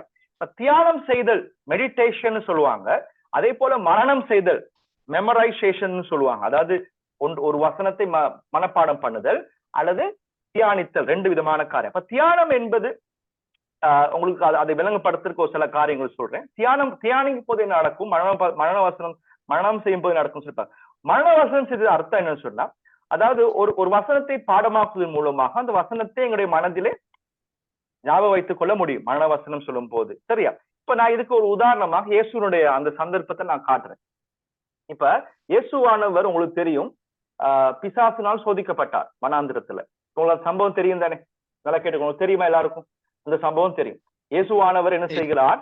பிசாசினால் சோதிக்கப்படுவதற்கு கொண்டு போகப்படுகிறார். பாருங்க, அந்த அந்த அந்த வசனம் இருக்கிறது மத்தேயு புத்தகம் 4ஆம் அதிகாரத்திலே அந்த அந்த வசனம் இருக்கிறது. நாங்க முடிந்தா திருப்பிக் கொள்வோம். அது முக்கியமான சில காரியங்கள் இருக்கு, அதான் சொல்ல போறேன். நான் இதை குறித்து நான் அதிகமா மற்ற இடங்களையும் நான் பேசுவேன். இப்ப நான் இப்போதைக்கு உங்களுக்கு சுருக்கமாக சில காரியங்கள். ரைட், பாருங்க, நல்லா கேட்டுக்கொள்ளுங்க. சரி, வாசிங்க பாப்போம். 1ஆம் வசனத்தை வாசிங்க.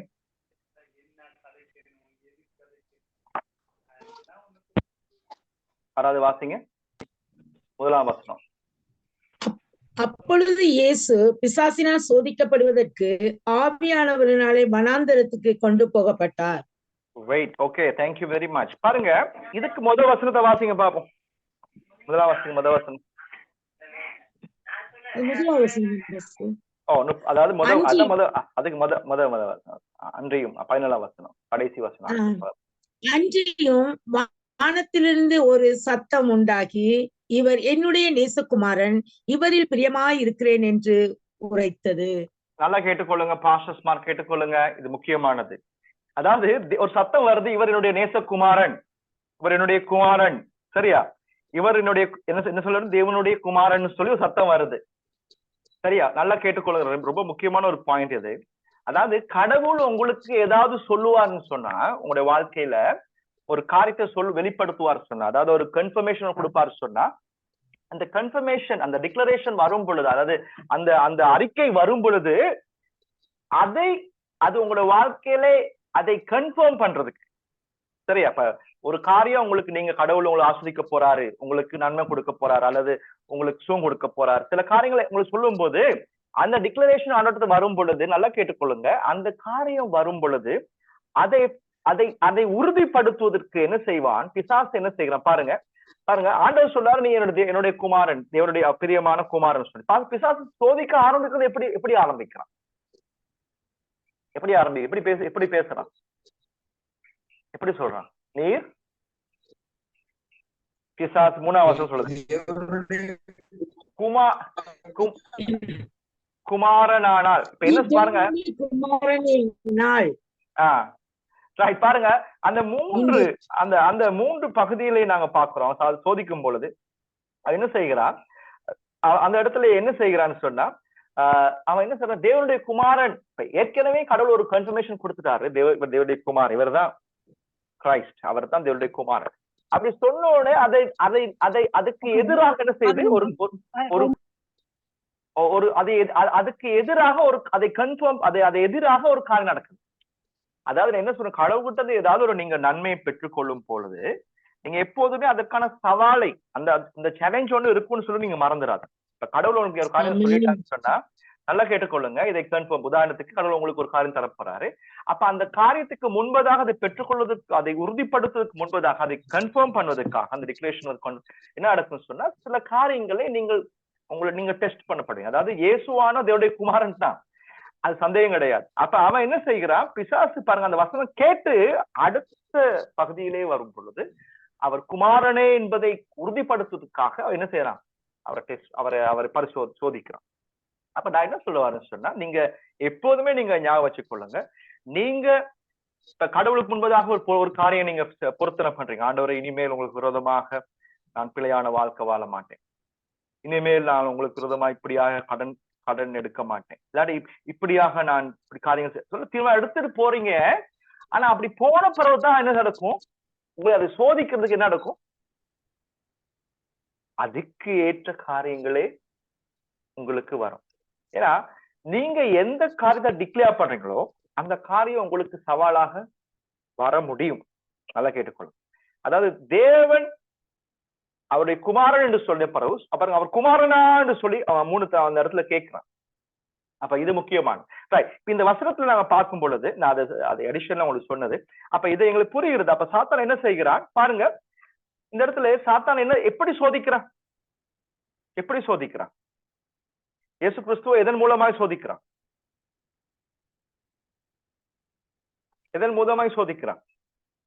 பாருங்க, இயேசு கிறிஸ்துவை எதன் மூலமாய் அவன் இதாக்குறான் பாருங்க. என்ன சொல்றான்? வார்த்தையினாலே. அந்த தேவன் கொடுத்த வார்த்தையினாலே. பாருங்க, இப்ப இயேசு சொல்றாரு, என்ன சொல்றாரு? இந்த இந்த இந்த அதுக்கு அப்பத்தை சாப்பிட சொன்னா இயேசு சொன்னாரு, இல்ல அப்பத்தினால் மாத்திரம் அல்ல, தேவனுடைய வாயிலும் புறப்படும் ஒவ்வொரு வார்த்தையினாலும் தேவன் மனுஷன் பிழைப்பான் என்று சொன்ன உடனே பிசாசு என்ன செய்யறான்? திரும்பவும் போய் என்ன செய்கிறான்? தேவனுடைய அந்த வார்த்தையை கொண்டே என்ன செய்கிறான்? தூதர்களுக்கு கட்டளை இடுவார் சொல்லி வசனத்தை சொல்றான் இல்லையா? பாருங்க, அந்த 2வது பகுதி 6ஆம் வசனம் என்ன சொல்லுது? நீர் தேவனுடைய குமாரனானால் கால குதியும், ஏனெனில் தம்முடைய தூதர்களுக்கு உண்மை கொடுத்து கட்டளை இடுவார், உமது பாதம் கல்லில் இடராதபடிக்கு அவர்கள் உம்மை கைகளில் ஏந்தி கொண்டு போவார்கள் என்பதாய் எழுதி இருக்கிறது என்று சொன்னார். நான் இதுல ஒரு முக்கியமான ஒரு பாயிண்ட் மட்டும் சொல்லிட்டு நான் அடுத்த கட்டத்துக்கு முக்கியமான பகுதிக்கு போறேன். பாருங்க, பிசாசு இயேசு வார்த்தை சொல்ல தொடங்கின உடனே பிசாசு என்ன செய்யறான்? அவன் ஏதோ பைபிள் இருக்கு, இன்னொரு இடத்துல இருக்க வசனத்தை எடுத்து பேசுறான். சரியா? அந்த வசனத்துக்கும் இந்த வசனத்துக்கும் சம்பந்தமே கிடையாது. அந்த கண்டெக்ஸ்ட் வேற. சரியா? அந்த சந்தர்ப்பம் உண்மையா வேறொரு சந்தர்ப்பத்துல சொல்லப்பட்ட வசனம் அது.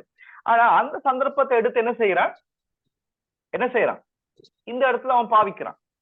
அதாவது என்ன சொல்றோம்னு சொன்னா, பிசாசு, அதாவது நல்லா கேட்டுக்கொள்ளுங்க, நாங்க ஏதாவது வசனம் சொல்லும் போது அந்த கண்டெக்ஸ்ட புரியாம நாங்க பேசுவோம்னு சொன்னா பிசாசு மாதிரி நாங்களும் பேசி பண்றோம். அதாவது பிசாசுக்கு அவனுக்கு வார்த்தையில இருக்கிற அந்த கண்டெக்ஸ்ட் எல்லாம் தேவையில்ல. இந்த இடத்துல சொல்லப்பட்டது எதுக்கு? அவனுக்கு அந்த இடத்துல அது அந்த வசனம் தேவையா இருந்துச்சு, அதை எடுத்து பயன்படுத்தும் அவனுடைய சொந்த வேலைக்காக. இன்னைக்கு நிறைய பிரசங்கியார்கள் என்ன செய்யறாங்க? தங்களுடைய வார்த்தையை உறுதிப்படுத்துவதற்காக பைபிள்ல இது இருக்கு சொல்லிட்டு என்ன செய்யணும்? வேதத்துல முரணான காரியங்களையும் சில காரியங்களை அந்த ஒரு வசனத்தை பிடிச்சிட்டு இப்படிதான் இருக்கு சொல்லி போடுறாங்க. அப்ப நாங்க என்ன செய்யணும்? கவனமா இருக்கணும். இந்த விஷயம் அது இந்த பாடத்தோடு சம்பந்தம் இல்லாட்ட கொஞ்சம் சொல்லி கொடுக்க விருப்பப்பட்டேன் உங்களுக்கு. நாங்க இந்த குறித்து கவனமா இருக்கணும். அதாவது தேவனுடைய வார்த்தை அந்தந்த இடங்களிலே சில கண்டெக்ஸ்டோட தான் இருக்கு இந்த சந்தர்ப்பத்தில். அப்ப பிசாசுக்கு தேவையா இருந்துச்சு, இந்த கண்டெக்ஸ்ட் எல்லாம் தேவையில்லை. அவனுக்கு அவனோட காரியம் செய்யணும்னு சொல்லி செயல்படுறான். ரைட், அதே கவனமா இருக்கணும். நாங்க சில இடங்கள்ல பிரசங்கியா நாங்க கேட்கிறோம் இல்லையா, சில பிரசங்கம் யூடியூப்ல. அப்ப அவங்க என்ன செய்வாங்க? அது அந்த அவனுடைய அந்த வசனத்தை உறுதிப்படுத்துறதுக்காக அந்த சந்தர்ப்பம் எல்லாம் இல்ல, அது சும்மா எடுத்து போடுறது.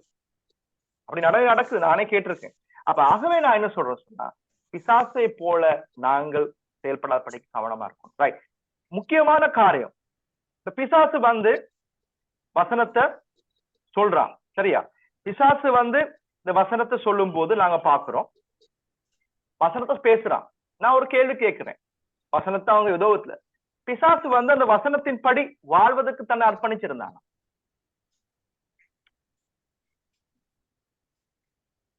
இல்ல பாஸ்டர். இல்ல. ஏன்னா ஒரு மனுஷனுடைய வாழ்க்கையிலே ஒரு கிரியையிலே மாற்றம் வர வேண்டும் என்றால் அந்த காரியம் எங்கே இருக்க வேண்டும்? இருதயத்துல இருக்கணும் பாஸ்டர். இருதயத்துல இருக்கணும். நல்லா கேட்டுக்கொள்ளு. அப்ப பிசாசை பொறுத்த நான் கேட்கிற கேள்வி, பிசாசுக்கு தேவனுடைய வார்த்தை தெரியும், அவனுக்கு தேவனுடைய வார்த்தை எந்த மட்டத்தில் தெரியும்? நான் சொல்லியிருக்கேன், 2 விதமான மனம், மேல்மனம், ஆழ்மனம். அப்ப நான் கேட்கிறேன், பிசாசுடைய வாழ்க்கையில அவனுக்கு தேவையானது என்னது? தேவனுடைய வார்த்தையை தெரிஞ்சு கொள்ளணும், அது சும்மா அடிக்கிறதுக்கு சொல்றதுக்கு. ஆனா அவனுக்கு தேவனுடைய வார்த்தையின் படி வாழணுமா? இல்ல, தேவையில்ல. அப்ப தேவனுடைய வார்த்தையின் படி வாழணும்னு சொன்னா அது உள்ளத்துல அப்படியே அது ஆழ்மனத்திலே போனாதான் தேவனுடைய வார்த்தை வாழ முடியும். அப்ப பிசாசுக்கு தேவையானது என்னது? எங்க மட்டும் தேவை? வார்த்தை மேல் மனதுல மட்டும். அதாவது அர்த்தம் என்னன்னு சொன்னா, பிசாசுக்கு அந்த வசனத்தை எடுத்து உள்ளுக போட்டு அதை வைத்து பண்படுத்த அல்லது அதாவது தியானிக்க ஒரு மனிதனுடைய வாழ்க்கையில உள்ளுக டவுன்லோட் பண்ணி அதை தியானிக்கும் போதுதான் அது அந்த வார்த்தை அவனுடைய வாழ்க்கையில அது அப்படியாக செயல்படும் போது அவனுடைய வாழ்க்கையிலேயே அது அப்படி மாற்றப்படுது. ஆனா பிசாசுக்கு அது தேவையில்லை. சரியா? அவனுக்கு தேவையில்லை, அவனுடைய இருதயத்திலே ஆழ்மனதுக்கு அந்த வசனம் கொண்டு போக தேவையில்லை. அவனுக்கு தேவை அந்த வசனம் தெரியும், ஓகே, அவனுக்கு எங்கேயோ பார்த்து கேட்டிருக்கான். அப்ப அது அவனுக்கு அந்த பேசுறதுக்கு மட்டும்தான் தேவை. இப்ப நான் என்ன கேட்கிறேன்னு சொன்ன ஒரு கேள்வி நான் அவரோட கேட்கிறேன். இப்ப சில நேரத்துல நம்முடைய வாழ்க்கையில இப்படிப்பட்ட காரியம் இருக்கலாம். உதாரணத்துக்கு ஒரு கதை சொல்றேன், உங்களுக்கு தெரியுமா தெரியாது. ஒரு ஒரு ஒரு குறிப்பிட்ட ஒரு சோப் கம்பெனி இருந்தது. சோப் கம்பெனி சொன்னா சவுக்கார கம்பெனி. அந்த சவுக்கார கம்பெனி என்ன செய்தார்கள், அழகான விளம்பரம் போட்டா, என்ன கம்பெனி பேர் ஞாபகம் இல்ல, ஒரு விளம்பரம் போட்டாங்க. எங்களோட கம்பெனில இருக்க சவுக்காரத்தை நீங்க பாவிச்சா, ரின்சோ குடுவை பாவிச்சா சொன்னா எல்லாம் ஊத்த, உங்களோட உடம்புல இருக்க ஊத்த, உங்களோட உடுப்புல இருக்க ஊத்த எல்லாமே அந்த எல்லாமே கிளீன் ஆகி வெள்ளை வெள்ளையன்னு இருக்கும் சொல்லி போட்டாங்க. அப்ப இது பிரசித்தமா போய் கொண்டு இருக்குது, டிவில நீங்க பார்க்கலாம். ரைட், போய்கொண்டிருக்கிற இடத்துல ஒரு மனிதன் தீர்மானிச்சான், இவ்வளவு பெரிய ஒரு ஒரு ஒரு ஒரு ஒரு சவுக்கார கம்பெனி, இவ்வளவு பெரிய ஒரு நல்ல சவுக்காரத்தை உற்பத்தி பண்ற இடத்துக்கு போய் நான் போய் பார்க்கணும், எப்படி இதை செய்யறாங்க, எப்படி இப்படி எல்லாம் குப்பை எல்லாம் போகுது சொல்லி பார்க்கணும்னு சொல்லி போனாங்களாம். உள்ளுக்கு போய் பார்த்த போது அவர் பார்த்தோன்னே ஷாக் ஆகிட்டாராம். ஏன்னா வெளியில அவங்க காட்டுறாங்க நிறைய அழகான அந்த சவுக்காரத்தின் மூலமா வருகிற துப்புரவான காரியங்கள், குப்பை எல்லாம் போற மாதிரி. ஆனா அங்க போய் உள்ளுக்கு போய் பார்த்தோம்னு சொன்னா முழுக்க முழுக்க குப்பையா இல்ல இடத்துல ஊத்தையா இருந்துச்சான். அவங்க அந்த சோப்பு செய்யறவங்களுடைய வாழ்க்கையிலையும், சோப்பு செய்யற கம்பெனி வேலை செய்யறவங்களுடைய வாழ்க்கையிலும் எப்படி இருந்துச்சா, ஊத்தியாவே. Okay sorry, okay. அதாவது அவன் சோப்பு கம்பெனி வேலை செய்யறடைய வாழ்க்கை எப்படி இருந்துச்சா, எல்லாமே குப்பை, உடுப்பெல்லாம் குப்பை, மேலெல்லாம் குப்பையா இருந்துச்சு. அப்ப இந்த போன மனுஷன் கேட்டானா, நீங்க உங்களோட சோப்பை பாவிக்கிற வெளியே மறுக்கிற மனுஷன் நீங்க சொல்றீங்களே, உங்க சோப்பை பாவிச்சுன்னு சொன்னா இவ்வளவு நன்மையா இருக்க போகுது, நீங்க உங்களோட துப்புரவா இருக்க போறீங்க, அல்லது குப்பை உங்களோட விட்டு வீங்க போகுது, ஊத்த எல்லாம் இணைங்க போகுது சொல்லி சொல்லுவீங்களே, நீங்க உங்களோட கம்பெனிக்குள்ளேயே நீங்க இப்படி ஊத்தியா இருக்கீங்களா சொல்லி கேட்டோன்னு சொன்னாங்கன்னா, அவங்க சொன்னாங்களா, இங்கிலீஷ் சொன்னா, we supply but we don't apply சொல்லி. அதாவது அவங்க சொன்னாங்களா, நாங்க இதை வெளியே கொடுக்கவே மட்டும்தான், ஆனா அதை நாங்க என்ன செய்ய மாட்டோம், அதை எங்க வாழ்க்கைக்கு யூஸ் பண்ண மாட்டோம், பாவிக்க மாட்டோம். இன்னைக்கு நிறைய பேருடைய வாழ்க்கையிலையும் இந்த பிசாசு போலதான், இந்த பிசாசு அப்படித்தான் செய்யறான். அவன் அந்த வசனத்தை எடுத்து வச்சிருக்கலாம் யூஸ் பண்றதுக்கு மட்டும், ஆனா அவன் கிரியையில போடுறதுக்கு இல்ல. கிரியையில போடணும் எங்க போகணும், ஆழ்மனதை போகணும். இன்றைக்கு நிறைய பேர், நிறைய ஊழியக்காரர்கள், நிறைய பேர், நாங்க எல்லாரும் நிறைய பேர் என்ன செய்யறோம், தேவனுடைய வார்த்தை எதுக்கு பயன்படுத்தலாம், அநேகமா என்னத்துக்கு செய்யறோம், என்ன செய்யறோம்,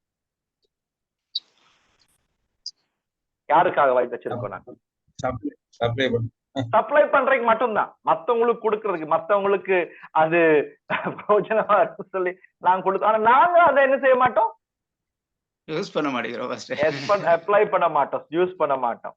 நல்லா கேட்டுக்கோங்க. அப்படி செய்யறதா இருந்தா நான் கேட்கிற கேள்வி, பிசாசுக்கும் எங்களுக்கும் என்ன வித்தியாசம்னு கேட்கிறேன். நான் கேட்கிற கேள்வி, பிசாசும் அப்படித்தான் அப்ளை பண்ண மட்டும் தான் பார்த்தான் ஆண்டவர் வசனத்துக்கு, ஆனா அவனுக்கு அப்ளை பண்ண தேவைப்படல. அப்ப பிசாசுக்கும் அந்த வசனம் எந்த அளவுக்கு தெரியும், மேல் மனதுல மட்டும் மனப்பாடம் பண்ணி ஏதோ வச்சிருக்கிறான். ஆனா மனம் பண்றது ஆள் மனதிலே தியானிப்பதற்கு இடம் கொடுக்காவிட்டால் அவனுடைய வாழ்க்கையில கிரியையிலே போட மாட்டான். அப்ப எங்க வாழ்க்கையிலையும் நாங்க ஏதோ மனம் பண்ணி ஏதோ புத்தகம் பண்ணி மத்தவங்களுக்கு சொல்றோம், ஆனா எங்களை வாழ்க்கையில அதை செயல்களை கிரியையிலே செயல்படுத்துவதற்கு இடம் கொடுக்க வேண்டும். எங்கே மாற்றம் வர வேண்டும், எங்கே எங்களுடைய எங்கே போட வேண்டும், எங்கே ஆள் மனதிலே. அந்த வார்த்தை ஆள் மனதிலே போக மட்டும் அது செயலிலே காண முடியாது. ஆனா பிசாசுக்கும் ஆள் மனதிலே இல்லாதபடியினாலே அவனுடைய செயலிலும் வார்த்தையின் அடிப்படையிலே வாழ்வது கிடையாது. அவனுக்கு வார்த்தை தெரியும், மேல் மனதிலே மட்டும். அது அவனுக்கு அதோட போதும். அவனுக்கு அந்த வாழ்க்கையில தேவனுடைய வார்த்தையின்படி வாழ கட்டாயம் கிடையாது. இன்னைக்கு நிறைய நேரங்கள நம்மளும் இப்படிப்பட்ட சூழ்நிலை இருக்கிறோம். அதான் பெரிய துக்ககரமான காரியம். அதாவது எங்க வாழ்க்கையிலேயே நாங்க என்ன செய்யறோம், நாங்க மத்தவங்களுக்கு அதை சப்ளை பண்ண பாக்குறோம், ஆனா நாங்க எங்களுடைய கிரியை மூலமாக அதை அப்ளை பண்ணுவதற்கு இடம் கொடுப்பது கிடையாது. இதுதான் பிரச்சனை. அப்ப இதற்கான காரணம் என்னன்னு சொன்னா, அந்த வார்த்தையை நாங்கள் மேல் மனதிலே மட்டும் போட்டுட்டு, அதாவது மனப்பாடம் பண்ணிட்டு அப்படியே முடிச்சுட்டு அதுக்கு அடுத்தமான அதனுடைய காரியங்களை உள்ள எல்லாம் ஆள் மனதிலே போடுவதற்கு இடம் கொடுப்பது கிடையாது. அப்படி கொடுக்காத பட்சத்தில் என்ன நடக்கும்னு சொன்னா, எங்களுடைய வாழ்க்கையிலே நாங்கள் வார்த்தைப்படி வாழாமல் நாங்களும் சப்ளை பண்ணி கொண்டு மட்டும் தான் இருப்போம், வாழ்க்கையிலே அந்த வார்த்தையை அப்ளை பண்ணாம இருப்போம். அப்ப இது மிகப்பெரிய துக்ககரமான காரியம். அப்ப மிக முக்கியமான காரியம் தான் எங்களுடைய வாழ்க்கையிலே அந்த வசனமானது எங்களுடைய இருதயத்திலே டவுன்லோட் பண்ணப்பட வேதாம அடிப்படை வார்த்தை என்னது? வைத்து அல்லது தியானம் செய்தல், மெடிடேஷன் மிக முக்கியமானது. மெடிடேஷன் வார்த்தை வந்து இதுக்கான ஒரு பாடம் ஒன்றே இருக்கு. அதை நான் இப்ப பெருசா சொல்லல உங்களுக்கு, அதை பத்தி நான் பிறகு படிப்பிக்கிறேன். அப்ப உங்களுக்கு புரிகிறது இந்த வசனத்தை என்ன செய்ய வேண்டும். அந்த பிசாசை போல நாங்கள் மனதிலே மேல் மனதில் மட்டும் வச்சு மற்றவங்களும் சொல்லிக் கொடுக்க மட்டும் இல்ல முக்கியம், அது எங்களுடைய ஆழ் மனதிலே போய் என்ன செய்ய வேண்டும், அது எங்களுடைய வாழ்க்கையிலே கிரியையிலே ஆழ்மனதிலே எது போனா எதெல்லாம் போகுமோ அதுதான் எங்களுடைய உணர்வுகளை மாற்றத்தை கொண்டு வரும், தீர்மானத்தை மாற்றம் கொண்டு வரும், எங்களுடைய கிரியையிலே அல்லது எங்களுடைய செயலை மாற்றத்தை கொடுக்கும். அப்ப அப்படிப்பட்ட சூழ்நிலை உருவாக்காவிட்டால் நாங்களும் இன்னைக்கு பிசாசை போலத்தான் வசனத்தை பயன்படுத்துறோம், வித்தியாசம் கிடையாது, கிரியையில மாற்றம் கிடையாது. அவனும் பயன்படுத்துறான், கிரியையில மாற்றம், பாவமான காரியம் தான் செஞ்சு கொண்டிருக்கான். அப்ப இது முக்கியமானது. அப்ப உங்க வாழ்க்கையில நீங்க பிழையை விட்டு விலகி வர வேண்டும் என்றால், பிழையான காரியங்கள் வராமல் இருக்க வேண்டும் என்றால், உங்களுடைய இருதயத்திலே அவருடைய வார்த்தையை வைக்க வேண்டும், டவுன்லோட் பண்ணப்பட வேண்டும். அப்பொழுதுதான் உங்களுடைய கிரியைகள் செயலிலே மாற்றம் வர வேண்டும். அதன் அர்த்தம் டவுன்லோட் பண்ற அர்த்தம் சொன்ன என்ன சொன்னா, தியானம் செய்ய வேண்டும். தியானம், மெடிடேஷன். சரியா? மெடிடேஷன் சொல்ற வசனத்துக்கு மூல மொழியில அதன் அர்த்தம் என்றது முணுமுணுத்தல். என்ன அர்த்தம்? முணுமுணுத்தல். அதாவது ஹாகா என்று சொல்லுவார்கள் பழைய ஏற்பாட்டுல, ஆகா என்று சொல்லுவார். அதை பத்தி நாங்க அடுத்த பாடங்களை படிப்போம். சரியா? தியானம் சொல்றது பத்தி முணுமுணுத்தல், அதன் அர்த்தம் மட்டரிங், அதாவது ஒரு காரியத்தை திரும்ப சொல்லி கொண்டிருக்கு, முணுமுணுத்தல், அதுதான் அர்த்தம். பாருங்க, வேதத்திலே ஒரு முக்கியமான காரியத்தை சொல்ல போறேன். பாருங்க எவ்வளவு ஆண்டுடைய வார்த்தை எவ்வளவு முக்கியம்னு சொல்லி சொன்னா, பாருங்க யோசுவா பொறுத்தவரையில யோசுவா வந்து ஒரு பெரிய லீடரா மாறிட்டாரு. சரியா? யோசுவா பொறுத்த வாழ்க்கையை உங்களுக்கு தெரியும். இப்ப யோசுவாவோட வாழ்க்கையை பொறுத்தவரை யோசுவா ஒரு பெரிய லீடரா வந்துட்டாரு. பாருங்க வசனம் சொல்லுது, யோசுவா ஆண்டவர் என்ன சொல்ற, யோசுவா 1 வசனத்தை என்ன சொல்லுகிறார் பாருங்க. வசனத்தை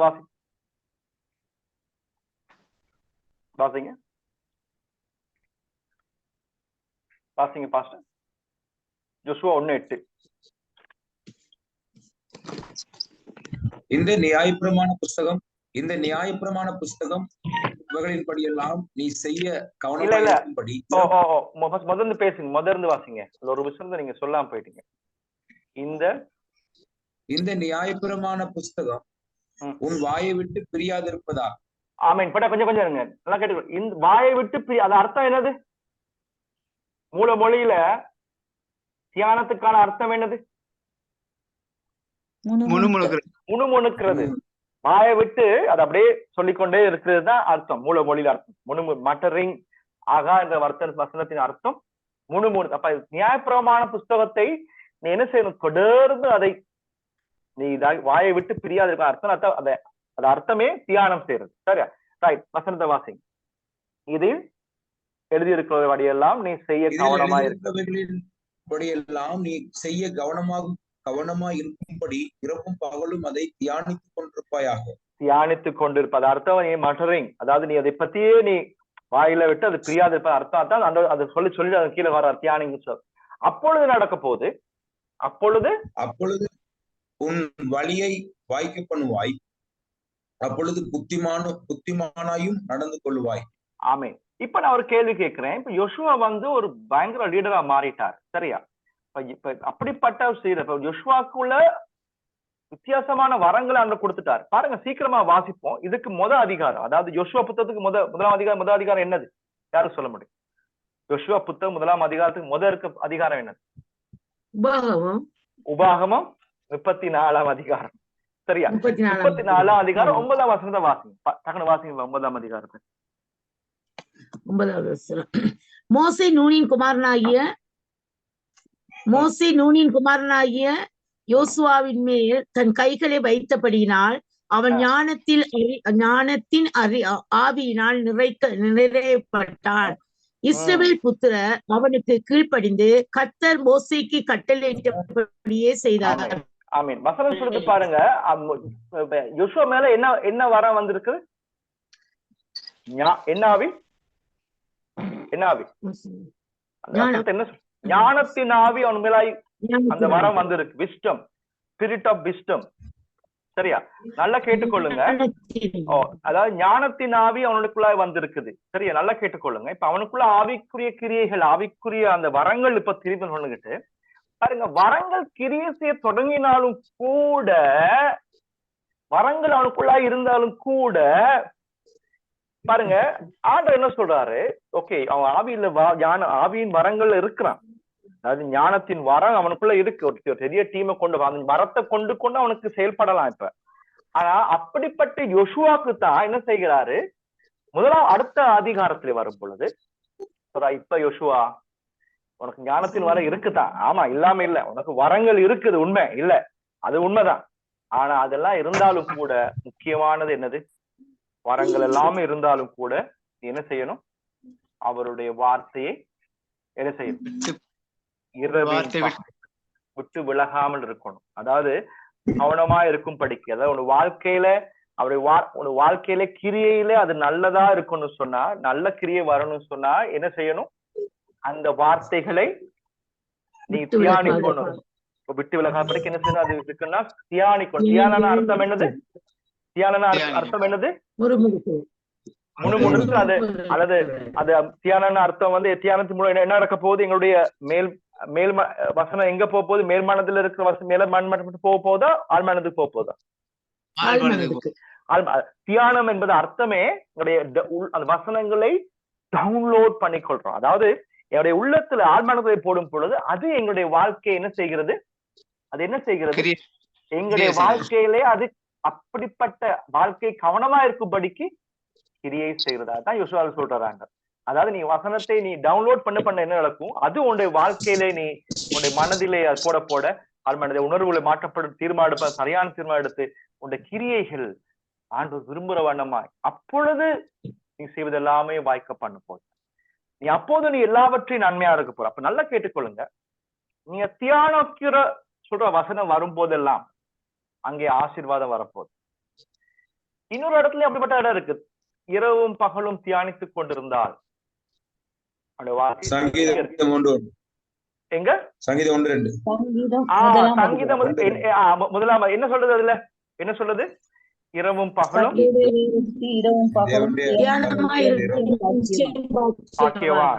அவனோட வாழ்க்கை எப்படி இருக்குமா, நீர்க்கால்களில் ஓரப்பட்ட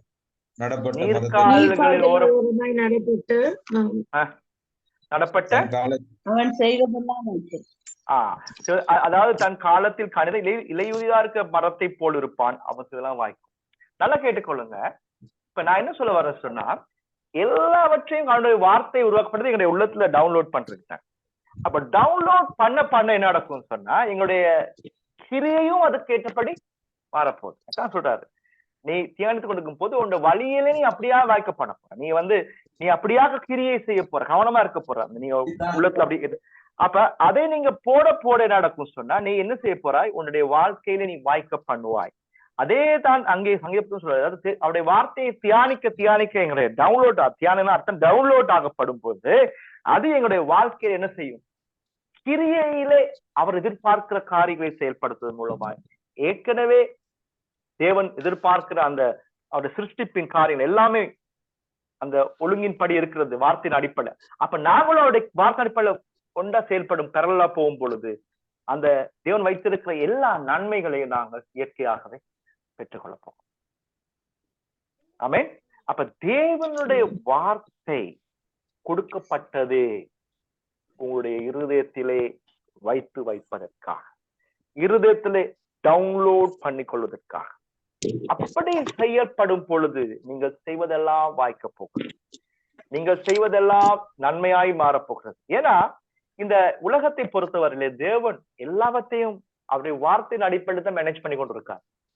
அந்த வார்த்தையோட யாரெல்லாம் பரலா சமாந்தரமாக யாரெல்லாம் செயல்பட போறாங்களோ அவங்களுடைய லைஃப் நன்மையை பெறப்போகிறது, ஆசீர்வாதத்தை பெறப்போகிறது, அது செழிக்க போகிறது. அப்ப இதான் ரகசியம். அப்ப தேவன் இப்படிப்பட்ட காரியத்துக்காகத்தான் அவருடைய வசனத்தை எங்களுடைய உள்ளத்திலே இருதயத்திலே ஆழ்மனத்திலே டவுன்லோட் பண்ண அனுமதிக்கிறார். அப்ப அதை நீங்கள் உங்களுடைய வாழ்க்கையிலே அப்படி நீங்கள் அதை வசனத்தை நீங்கள் உள்ளத்தின் ஆழத்திலே போடுவதற்கு இடம் கொடுக்காவிட்டால் மறுபக்கத்திலே அர்த்தம் என்னவென்றால், வசனம் தெரியும், யாரு மாதிரி தெரியும், யார மாதிரி உங்களுக்கு வசனம் தெரியும், வசனம் தெரியும், ஆனா யாரு மாதிரி தெரியும்? சாத்தானை போல. சாத்தானை போல. நான் சொல்ல, நீங்க தான் சொல்றீங்க. ஓகே, சாத்தானுக்கு வசனம் தெரியும், சப்ளை பண்றதுக்கு மட்டும், சொல்றதுக்கு மட்டும். ஆனா கிரியையில அவனுக்கு கடவுள் விரும்பினபடி வாழ தேவை. நான் கேட்கிற கேள்வி, ஆண்டோடைய வார்த்தை கொடுக்கப்பட்டதே உங்களுடைய இருதயத்திலே அதை விதைத்து அதனூடாக அந்த அந்த நம்பகத்தன்மையான அந்த காரியம் உங்களுடைய கிரியையிலே செயலிலே மாற்றத்தை கொண்டு வர வேண்டும். அப்படி நீங்கள் செயல்படும் பொழுது தேவனுடைய அந்த சிருஷ்டிப்பின் அந்த அந்த முறைக்குள்ளாக நீங்களும் சமாந்தரமாக நீங்கள் வரும் பொழுது அந்த நன்மைகள் நீங்கள் ஒருவேளை ஆண்டவர் விரும்புகிற வண்ணமாய் வாழ முற்படும் பொழுது நீங்கள் உங்களுடைய வாழ்க்கையிலே நீங்கள் ஜெபிக்காவிட்டாலும், நல்லா கேட்டுக்கொள்ளுங்க, நம்ம ஜெபிக்க வேணாம்னு சொல்லல, நீங்க அதுக்கு பெறலா போவீங்க. ஆண்டவருடைய வார்த்தையோட நீங்க பெறலா போனாலும் கூட சரியா. நான் சும்மா கேட்கிறேன், ஒரு உதாரணம் கேட்கிறேன். நீங்க ஒரு விதை விதைக்கிறீங்க சரியா, விதை விதைச்சு தண்ணி ஊத்துறீங்க, பசலை போடுறீங்க. அந்த இயற்கை விதியின்படி அந்த விதைக்கு தண்ணியும் நீங்க பசலை போட்டாலும் அதுக்கு அது வளருமா வளராதா? இல்லாட்டி ஜெபம் பண்ணணுமா? ஜெபம் பண்ணித்தான் அது வளரும். வளரும். அது இயற்கை முறையில அது ஏற்கனவே செட்டில் பண்ணப்படும். இயற்கை முறையின்படி ஏற்கனவே ஆல்ரெடி இருக்குது. ஆனா நல்லா கேட்டுக்கொள்ளுங்க, அதை நாங்க அந்த இயற்கை முறையின்படி செயல்பட தொடங்கும் போது பிரச்சனை கிடையாது, நல்லாவே வளர்ந்து அப்ப அந்த நன்மையை பெற முடியும். அப்ப நாங்க தேவனுடைய சட்டம் இயற்கை முறை இருக்கிறது, அந்த முறைக்கோடு நாங்கள் எங்களுடைய லைஃபை நாங்க பெறலா வரும் சமாந்தரமாக கொண்டு வரும் போது, செயலை கொண்டு வரும் போது அந்த நன்மைகள் இயற்கையாகவே எங்களுக்கு கிடைக்க போகுது. அதுதான் அந்த வசனம் சொல்லுது. நீ அப்படி தியானமா டவுன்லோட் பண்ணிக்க தொடங்கிட்டேன்னு சொன்னா உன் வழியில எல்லாம் நீ வாய்க்க பண்ணுவ, நீ எல்லாவற்றிலையும் பெறுவ. அந்த சங்கீத புத்தகம் பாரு, நீ செய்வதெல்லாம் வாய்க்க பண்ணுவ. ஆமென். இதுதான் சத்தியம். ஆகவே உங்க வாழ்க்கையில ஆண்டோடைய வார்த்தை மிக முக்கியமானது. இது அவர் உங்களுக்கு என்ன வரம் கொடுத்திருக்கலாம், நிறைய வரங்கள் இருக்கலாம், ஆவிக்குரிய வரங்கள். ஆனா எல்லா வரங்கள் எல்லாவற்றையும் பார்க்கலாம். அவருடைய வார்த்தை என்கிற காரியம் உள்ளத்திலே டவுன்லோட் பண்ணப்படாவிட்டால் உங்களுடைய கிரியையில மாற்றம் வராது. கிரியையில் மாற்றம் வராதுன்னு அர்த்தம், நீங்க மத்தவங்களுக்கு சொல்றதுக்கு மட்டும் தான் வார்த்தையை பயன்படுத்த போறீங்க. ஆனா அது உங்களுடைய லைஃப்ல தேவன் வைத்திருக்க நன்மையை பெற முடியாது. மாறாக நீங்க மத்தவங்க சொல்லி கொண்டு இருப்பீங்க, அப்ளை பண்ணி கொண்டிருப்பீங்க, நீங்க அப்ளை பண்ண மாட்டீங்க. ஆமென். ஆகவே நான் இன்னைக்கு சொல்லிக் கொடுக்க வந்த முக்கியமான காரியம், அவருடைய வார்த்தை உங்க வாழ்க்கையிலே உங்கள் இருதயத்திலே வைத்து வைக்க வேண்டும். இதான் கராண்டோடு சிங்களத்தில் சொன்னான். ஆமென். எத்தனை பேருக்கு இது புரிஞ்சு நான் சொன்னவன்? தேவனுடைய வார்த்தையின் நோக்கம் என்ன? எத்தனை பேருக்கு புரிஞ்சு? நான் ஒரு கேள்வி கேட்கிறேன். இன்றைக்கு நாங்க நன்மை அனுபவிப்பாம இருக்கிறதா இருந்தா அது தேவன் பிரச்சனையா, இல்லாட்டி நாங்க இங்க யாரோட பிரச்சனை? எங்களுடைய பிரச்சனை. அதாவது தேவன் எல்லாவற்றையும் செட்டில் பண்ணிட்டார், எல்லாவற்றையும் ஆர்டரா வச்சிருக்கார். அப்ப அதுக்கு நாங்க இடம் கொடுக்காட்டி சொன்னா, அதுக்கு நாங்க நினைச்சதெல்லாம் அவளுக்கு போட்டுக்கொண்டு அதன் அடிப்படை செயல்பட போனோம் சொன்னா எங்களுக்கு அந்த காரியத்தை செயல்படுத்த முடியாது. நாங்க வாரக்கிழமை ஒரு படம் படிக்க போறோம், கமிட்மெண்ட், அதாவது அர்ப்பணித்தல் என்கிற ஒரு பாடம். அந்த பாடத்துல நீங்க இன்னும் அதிகமா படிப்பீங்க இந்த பாடத்தை சம்பந்தப்பட்டு. அப்ப மிக முக்கியமான ஒரு பாடம். அதுல நாங்கள் தேவன் எப்படியான காரியத்தை அவர் செய்கிறார், அதே போல எங்களுடைய அர்ப்பணிப்பு எப்படி இருக்க வேண்டும் என்பதை குறித்து நாங்கள் பார்க்க போகிறோம். ஆகவே நான் என்ன சொல்ல வரேன்னு சொன்னா, தேவன் எல்லாவற்றையும் அழகா செட்டில் பண்ணியிருக்காரு. அவர் அடிக்கடி அவர் மாத்தி கொண்டு இருக்க மாட்டார். அவர் ஆல்ரெடி எல்லாத்தையும் செட்டில் பண்ணிட்டாரு. அவருடைய வார்த்தையின் படுத்த எல்லாமே இயங்கிக் கொண்டிருக்கு, எல்லாமே உலகத்துல. அப்ப யாரெல்லாம் அதோட ஒத்து போறாங்களோ, அந்த வார்த்தையின் அடிப்படையில் கிரியையில ஒத்து போறாங்க, அவர்கள் இயற்கையாகவே நன்மை பெற தொடங்கிடுவாங்க. அப்ப அதுக்கு செயல்வன் மாறணும்னு சொன்னா அவருடைய வார்த்தை எங்க இருக்கணும், செயல வரணும்னு சொன்னா எங்க இருக்கணும்? இருதயத்திலே, ஆள் மனதிலே டவுன்லோட் பண்ண வேண்டும். அப்படி பண்ணாவிட்டால் எங்களுடைய கிரியையிலே மாற்றம் வருமா? வராது பாஸ்டர். வராது. பிசாசுக்கும் கிரியையில மாற்றம் வருமா? வராது பாஸ்டர். பிசாசுக்கும் கிரியையில மாற்றம். அவன் எப்பயுமே பிரசங்கத்தை அந்த சாரி அந்த மத்தவங்களுக்கு சொல்றதுக்காக மட்டும்தான் யூஸ் பண்ணுவார் வசனத்தை. அது லைஃப்ல அதை அப்ளை பண்ண மாட்டான். அப்ப நான் ஒரு கேள்வி கேட்டு முடிக்கிறேன். நான் கேட்கிறேன், நிறைய நேரங்கள்ல நாங்க வசனத்தை சப்ளை பண்றோம், கொடுக்குறோம். ஆனா ஒரு கேள்வி அப்ளை பண்றது பத்தி நீங்க தான் யோசிக்கணும். நான் அதை விட்டுறேன் உங்களுக்கு. அப்ப அப்படி செய்யறதுனால அப்படி எப்படி இருக்குன்னு சொல்லி உங்களுக்கு தான் தெரியும். அப்ப நீங்க யார மாதிரி செயல்படுறீங்க சொல்றதை நீங்களே தீர்மானிச்சுக்கணும். தேங்க்யூ. சொல்லாமே சொல்றீங்கன்னா பாஸ்டர். இல்ல, சிலர் உண்மையிலே நல்லபடியா செஞ்சு கொண்டிருப்பாங்க தானே. வார்த்தையை சொல்றது படி சிலர் என்ன செய்வாங்க, கிரியையிலயும் அது செய்வாங்க. அப்ப அவங்களுக்கு போய் நான் கிளியா சொல்ல நான் நினைக்கிறேன், இல்ல இந்த குரூப்ல இருக்கு, நான் சொல்றேன் கொழும்புல இருக்கு பாஸ்டர் அப்படி சொல்றேன்.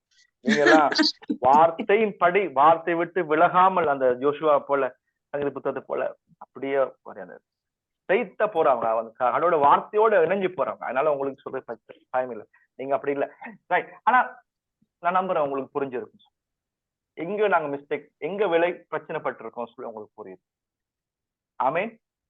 உண்மையிலே எத்தனை பேருக்கு இன்னைக்கு பாடம் தெளிவா இருந்துச்சு? எத்தனை பேர் என்ன நீங்க படிச்சீங்க? ஏதாவது கேள்வி இருக்குதா? நீங்க பேச முடியும். பாடத்தை தேங்க்யூ.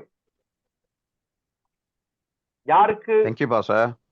தேங்க்யூ. ஓகே, என்ன நீங்க படிச்சீங்க சொல்லி சொல்ல முடியுமா? ஏதாவது உங்களுக்கு முக்கியமா தோணுச்சா? ஏதாவது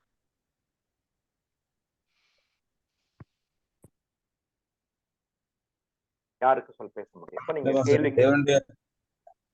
தேவனுடைய வார்த்தை வந்து அந்த நிலமானது உள்ளுக்கு வைத்து அது என்ன செய்யுதுன்னு சொன்னா அடைக்காக்குது. Very good. வெளியில அப்ளை பண்ணி வெளியில கொண்டு வருது. அதே போல நாம் தேவனுடைய வார்த்தை இருதயத்துல நாங்க அடைக்காக்கும் பொழுது, அது காத்து கொள்ளும் பொழுது மாற்றம் உண்டாகுங்கிறத குறிச்சு சில இந்த முக்கியமான அந்த காரியங்கள் முக்கியங்கிறத விளங்குது. ஆண்டோடைய வார்த்தை எங்க இருக்கணும், நிலம் அதை செய்யாட்டி வெளியில எந்த ஒரு பிரயோஜனம் இல்லை.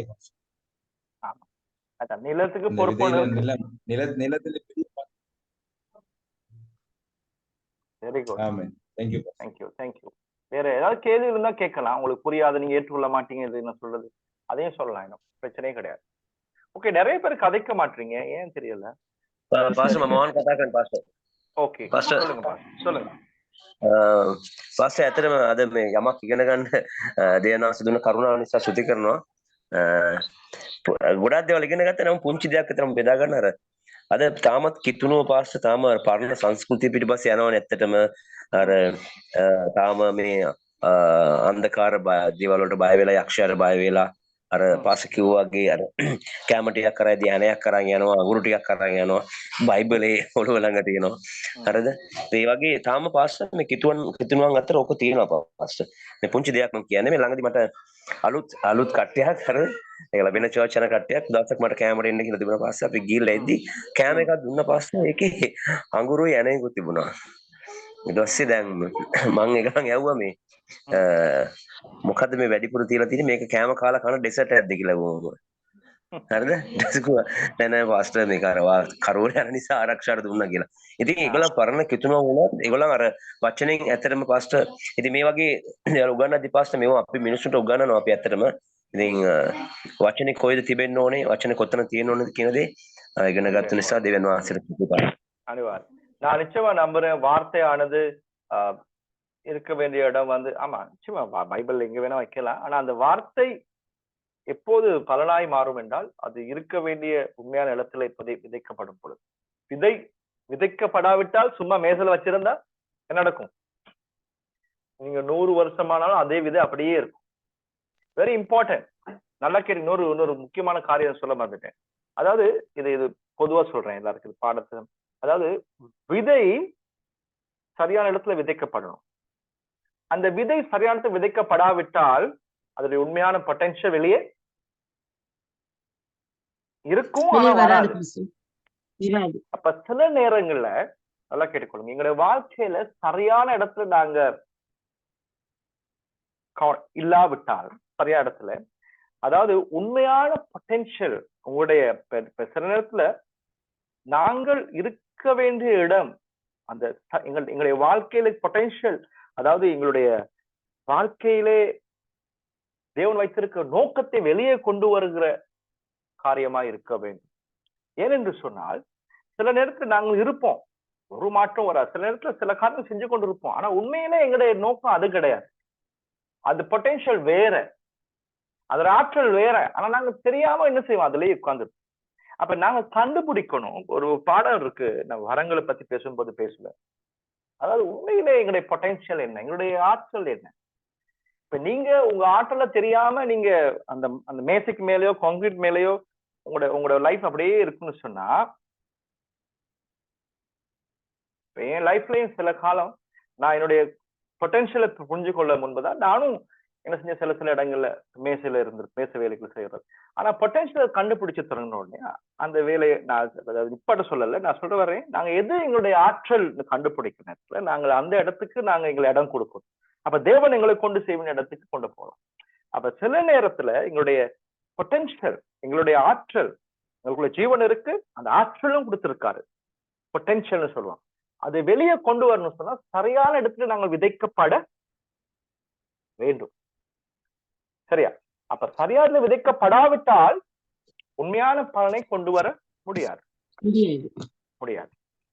இப்ப ஆப்பிள் விதையை எடுத்துக்கொண்டு வந்து இலங்கையில விதைச்சுன்னு சொன்னா அதுக்கான உண்மையான வளரலாம், ஆனா அதோடைய உண்மையான பொட்டென்ஷியல் கொண்டு வர முடியாது. அது அந்தந்த இடத்துல விதைக்கப்பட வேண்டும். அதான் சொல்ல வர. அப்ப அது வெரி இம்பார்ட்டன்ட். எங்க லைஃப்லயும் அது ரொம்ப முக்கியமான. நாங்க எங்களை விதைக்கிறோமோ அந்த இடம் எங்களுடைய பொட்டென்ஷியலை வெளியே கொண்டு வர இடமா இருக்கணும். இல்லாட்டி என்ன நடக்கும்னு சொன்னா நாங்க அப்படியே இருப்போம், இருக்கும் பொட்டென்ஷியலா இருக்கும், ஆனா ஒண்ணுமே வெளியே வராது. அதனால நான் சொல்றேன், அதை குறித்து நீங்க கவனிக்கும். உங்களோட லைஃப் வச்சிருக்க நோக்கத்தை அடிப்படையில நீங்கள் உங்களுடைய வாழ்க்கையை விதைக்க வேண்டும். தேங்க்யூ. வேற யார்?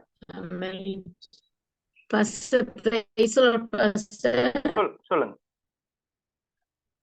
ஆஃப் பண்ணிட்டீங்களா? தேவனுடைய சுபாவத்தை நாங்க அறிந்து கொள்வதுன்னா அது கட்டாயமா தேவனுடைய வார்த்தை கூட தான் நாங்க அறிந்து கொள்ள முடியும். அப்ப எந்த அளவு தேவனுடைய வார்த்தைக்குள்ள நாங்கள் கடந்து போகணுமோ அந்த அளவுக்கு தேவனுடைய சுபாவங்களையும் நாங்கள் அறிந்து கொள்ளவும் புரிந்து கொள்ள முடியும். ரெண்டாவது விஷயம் வந்துட்டு, யாரெல்லாம் ஆண்டோடைய தேவனுடைய வார்த்தைக்கு ஒத்து நடக்கிறார்களோ எல்லாரும் நன்மையிலும் செய்து வச்சிருக்கிறார். அப்ப அந்த வார்த்தையோட நாங்கள் ஒத்து போகணுங்கிறது ரொம்ப அவசியம். மூன்றாவது விஷயம் வந்துட்டு பாத்தீங்கன்னு சொன்னா, தேவனுடைய வார்த்தை எங்களுடைய இருதயத்துல வைத்துக் கொள்ள வேண்டும். நம்ம அந்த இருதயத்துல அந்த வார்த்தை இருந்து வைத்துக் கொள்ளணும். அதை நம்ம தக்க வச்சு கொள்ள வேண்டும். அந்த வார்த்தையில் உள்ள காரியங்களை டவுன்லோட் பண்ணிக்கொள்ள வேண்டும். மற்றது பாத்தீங்கன்னா அந்த வார்த்தைகள் பாஸ்டர் அது அந்த டவுன்லோட் பண்ணிக்கிறணும். அந்த வார்த்தை எங்களுக்குள்ளே கிரியேட் செய்யணும் பாஸ்டர். அது அந்த வார்த்தைகள் அப்ப அது அந்த விஷயம்லாம் இன்னைக்கு நான் கற்றுக்கொண்டேன். டவுன்லோட் பண்ணக்குள்ள ஆட்டோமேட்டிக்கலி கிரியேட் செய்ய எது எங்களை இதயத்துல டவுன்லோட் பண்ணுங்க. அப்படிப்பட்ட மனுஷனெல்லாம் நீங்க மாற போறீங்க. அதான் ரியாலிட்டி, அதான் உண்மை. அப்ப எது ஆண்டோடைய வார்த்தை உண்மையுள்ள வார்த்தைகள், நம்பகத்தன்மை உள்ள வார்த்தைகள் பாஸ்டர், அது எந்த அளவு நம்ம பற்றி பிடிச்சு கொள்ளுகிறோமோ அந்த அளவுக்கு நம்முடைய வாழ்க்கை ஆசீர்வாதமா இருக்கும். Amen. Okay, thank you pastor. Thank you. வேற யாரு? உங்களுடைய கேள்விகளும் கேட்கலாம். கேள்வி கேட்க மாட்டேன், சரியான துக்கம் எனக்கு. நீங்க நேரடியா என்ன படிப்பீங்க, கேள்வி கேட்கல அளவுக்கு இல்ல பாஸ்டர், நல்லா கற்றுக் கொடுப்பீங்க, அதனால கேள்வி வர மாட்டேங்குது. கேள்வி வர மாட்டேது. இல்ல நான் சொல்ற கேள்விகள் சொன்னா ஏதாவது நீங்க மத்தத ஷேர் பண்ணுங்க. அப்படின்னா நீங்க விளங்குறதான் ஷேர் பண்ணலாம். கேள்விகள் வந்தா நல்ல சந்தோஷம். போன முறை எனக்கு 2-3 பேர் கேள்வி கேட்டிருந்தாங்க, ரொம்ப சந்தோஷம். நேரடியாக காய்ச்சி நீங்களும் கேள்வி கேட்கலாம். பாடம் இந்த மாதிரி பல நேரம் கேள்வி கேட்டா மத்தவங்களுக்கும் புரிஞ்சிடும். நான் உங்களுக்காக ரெடியா இருக்கேன் எனி டைம். நான் இந்த பாடத்தை முடிஞ்ச பிறகு டைம் கொடுக்கறதுக்காக உங்களுக்கு வேதத்தை குறித்து சரியான காரியங்கள் புரிய நீங்கள் விடுதலை. வசனம் சொல்லுது இல்லையா, மக்கள் சங்காரமாக்கப்படுகிறார்கள், அழிக்கப்படுகிறார்கள். ஏன் காரணம்? என்ன வசனம்? ஞாபகம் அறிவில்லா, அதாவது இக்னரன்ஸ், அதாவது ஒரு காரியத்தை குறித்த தெளிவான காரியம் புரிஞ்சு கொள்ளாட்டி சொன்னா அந்த விடுதலை இருக்கு, ஆனா அத பத்தி தெரியாதனால இன்னும் அடிமையா இருக்கலாம், விடுதலை இல்லாம இருக்கலாம். நல்ல உதாரணம், இப்ப இலங்கை, இந்தியா போன்ற நாடுகள் சில நேரத்துல, இப்ப இலங்கையை பொறுத்த வரையில, இலங்கை ஞாபகம் இல்ல, இப்ப அமெரிக்கா பொறுத்தவரை, அமெரிக்கா வந்து பெரிய ஒரு நாடு, சரியா, பெரிய நாடு. அப்ப அந்த நாட்டுல சுதந்திரம் வந்த போது, சுதந்திரம் வந்தது வந்து ஒரு குறிப்பிட்ட ஒரு ஒரு ஒரு ப்ராவின்ஸ்ல. அப்ப அதனுடைய அந்த ப்ராவின்ஸுக்கு வந்த பிறகு அந்த சுதந்திரத்தை அந்த ப்ராவின்ஸ்ல இருந்தவங்க மட்டும் வந்து அடைஞ்சிருந்தாங்க. ஆனா உண்மையிலே முழு நாட்டுக்கான சுதந்திரமாக அது கொடுக்கப்பட்டுட்டு, ஆனா சுதந்திரம் கிடைச்சாலும் கூட அந்த குறிப்பிட்ட மற்ற 70க்கு மேல இந்த ப்ராவின்சஸ் இருக்கு, ஸ்டேட்ஸ் இருக்காங்க. அந்த மற்ற ஸ்டேட்ஸ் இருக்கவங்களும் சுதந்திரம் அடைஞ்சிட்டாங்க. ஆனா அவங்களுக்கு அந்த விஷயம் இன்னும் காதுக்கு வராதபடியினாலே எப்படி இருந்தாங்க, இன்னும் எப்படி இருந்தாங்க, சுதந்திரம் அடைஞ்சிட்டாங்க, விடுதலை அடைஞ்சிட்டாங்க. ஆனா அந்த செய்தி இன்னும் வரல. முதல் நாள்ல அவங்க ஒரேடியா போய் எல்லா இடத்துனாலும் சொல்ல இயலாது. நியூஸ் அப்பெல்லாம் இப்ப மாதிரி இமெயில் எல்லாம் இல்ல, டிவி எல்லாம் கிடையாது. அந்த செய்தி அவங்களுக்கு போகாதபடியினால், அதை அறியாம இருந்தபடியினாலே இன்னும் அடிமைகளாகவே குறிப்பிட்ட காலம் இருந்துட்டாங்க. அப்ப நான் என்ன சொல்ல சொன்னா, அந்த காரியத்தை குறித்த அறிவற்ற தன்மை, ஒரு காரியத்தை குறித்த தெளிவற்ற தன்மை எங்களை இன்னும் அந்த வெற்றியை அனுபவிக்க முடியாமல் இருக்கும். வெற்றி அனுபவிப்பதற்கு என்ன தேவை? அதை குறித்த சரியான அறிவு தேவை. அதான் சொல்லுவாரு. அப்ப நீங்க தேவனை பத்தி சரியான அறிவு, வேதாந்தத்தை பத்தி சரியான அறிவு ஏன் கொடுக்கப்பட்டது? நோக்கம், நான் சொல்றேன், இந்த பாடம் முழுவதும் ஏன் நோக்கத்தை நான் வெளியே கொண்டு வரேன், ஏன் கொடுக்கப்பட்டது? என்னுடைய வாழ்க்கையின் நோக்கம், என்னுடைய சரீரத்தின் நோக்கம், என்னுடைய உறவின் நோக்கம், ஆவி ஆத்துமா என்பதன் அதனுடைய காரியங்கள் எல்லாமே கிளியர் உங்களுக்கு. இப்ப வேதத்துல இப்ப முக்கியமான சில பகுதிகளை நீங்க புரிஞ்சு வச்சிருக்கீங்க, இப்ப உங்களுக்கு தெரியும் எல்லாவற்றையும். சரியா? ஓகே, வேற யாரு சொல்ல போறீங்க? சொல்லுங்கப்பா, பேசாதவங்களும் பேசணும். சொல்லுங்கப்பா, பேசுறாங்க. இந்த பாடம் ரொம்ப ஆசீர்வாதமா இருந்துச்சு பாஸ்டர். நம்ம வாழ்க்கையில நாங்க ஆசீர்வாதமா இருக்கிறதும் நன்மையான பெற்றுக்கொள்வதும் நம்முடைய கையில தான் இருக்கு பாஸ்டர். எங்க ஆண்டோட எங்களுடைய உள்ளுறுதியங்கள்ல, எங்களுடைய மனதுல பதிஞ்சு அந்த வார்த்தை சொன்னா நாங்க ஆசீர்வாதமாகவும் நல்ல கனிகளை கொடுக்கறவங்களாகவும் நாங்க மாற்றப்படுகிறோம். அந்த வார்த்தைக்குள்ள கிரியை செய்யற நேரத்துல எங்களை ஆசீர்வாதமா மாற்றுகிறதுன்னு சொல்லி இந்த நாள்ல நாங்க படிச்சோம் பாஸ்டர். ரொம்ப தேங்க்ஸ் பாஸ்டர். சொல்லுங்க பாஸ்டர். எனக்கு ஒரு கேள்வி ஒன்று இருக்கு பாஸ்டர். ஒரு விதை முளைக்கிறதுக்கு ஒரு கேள்வி கேட்கலாம். ஒரு விதை முளைக்கிறதுக்கு பாஸ்டர், நம்ம ஒரு சாதாரணமா ஒரு விதை மண்ணுல போட்டோம்னா அதுக்கு கட்டாயம் சூரிய ஒளி அல்லது ஆக்சிஜன் தேவை பாஸ்டர். அதே போல நம்முடைய வாழ்க்கையில, ஆவிக்குரிய வாழ்க்கையில ஆண்டவருடைய வார்த்தை முளைக்கிறதுக்கு ஏதாவது ஒரு ஆவிக்குரிய சத்தியங்கள் இருக்கா தெரிஞ்சு கொள்றதுக்கு நான் பாக்குறேன் பாஸ்டர். ஓகே, அதாவது அந்த அந்த அந்த குறிப்பிட்ட விதை விதைக்கிறதுக்கு கீழால என்ன தேவை? தண்ணியும் தேவை, சூரிய ஒளியும் தேவை. அதே மாதிரி நீங்க கேக்குறீங்க ஆண்டோடைய வார்த்தை. ஆமா, இப்ப நிச்சயமா நான் நம்புறேன்.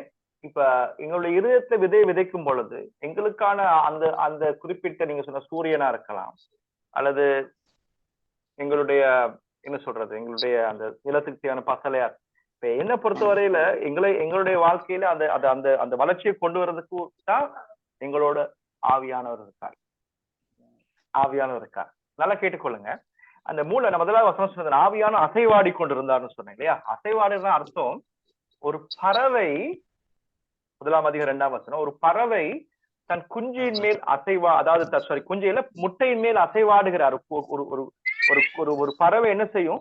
தன் முட்டைய மேல அடைக்காக்கும் இல்லையா? அடைக்காக்கு அதான் ஹோவரிங், அதான் அசைவாடு அர்த்தம். அது அர்த்தம் என்னன்னு சொன்னா, அந்த குஞ்சிக்கு உள்ளுக்கு ஜீவன் இருக்குது, ஆனா ஜீவன் வெளியே வரல. அப்ப என்ன செய்யும் சொன்னா அந்த ஜீவன் வெளியே கொண்டு வர்றதுக்காக என்ன செய்யும்? பறவை என்ன செய்யும்? அடக்காகும். அப்ப அதே விதமா தான் தேவன் என்ன செய்கிறார்? பரிசுத்தாவின் பூமியை சுற்றிலும் அவர் என்ன செய்கிறார்? அசைவாடு. அர்த்தம் என்ன சொன்னா பூமிக்குள்ள ஜீவன் இருக்குது. அந்த ஜீவன் மகிமையானது. ஆனா ஜீவனை அவர் அதை வெளியே கொண்டு வருவதற்காக என்ன செய்கிறார்? அந்த பூமியை சுற்றி அசைவாடி கொண்டிருக்கிறார். அப்ப அந்த வார்த்தை வரும் பொழுது அந்த வார்த்தையோடு சேர்ந்து என்ன செய்ய அவரும் செயல்படுகிறார். பூமியை கட்ட அதே விதமாகத்தான் எங்களோடும் தேவன் என்ன செய்கிறார்? ஆவியானவர் எங்களோடும் அசைவாடுகிறார் எங்களோட. அப்ப எங்களுக்குள்ளாக அந்த ஜீவன் இருக்கிறது. அந்த ஜீவன் அவருடைய வார்த்தை வரும் பொழுது அவரும் சேர்ந்து என்ன செய்வார்? அந்த ஜீவனை வெளியே கொண்டு வருவார். அதுதான் அசைவாடு அர்த்தம். அப்ப அந்த முதலாவது வசனத்தில் 2ஆம் வசனம், முதல் அதிகாரம் 2ஆம் வசனத்தின் அடிப்படையில் அப்ப அந்த ஆவியானவருடைய உதவி தான் எங்களுக்கு தேவை. ஏன்னா அவருக்கு கிரியை செய்யறதுக்கு என்ன தேவை? அவருடைய வாழ்க்கை அந்த முதல் வசனம் 2ஆம் வசனத்தை பார்த்தோம். அவர் கிரியை செய்வதற்கும் அவர் என்ன செய்கிறார்? அவருடைய வார்த்தையின் அடிப்படையில் தங்கி இருக்கிறார். அதான் இயேசுவானவர் சொன்னார் இல்லையா? பரிசுத்த ஆவியானவர் வரும் பொழுது அவர் சுயமாய் பேசாமல் எப்படி பேசுவாரா? யாரும் சொல்ல முடியும்?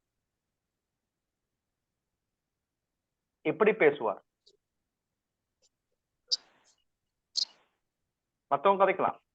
அவர் சுயமாய் பேசாமல் எப்படி பேசுவார்?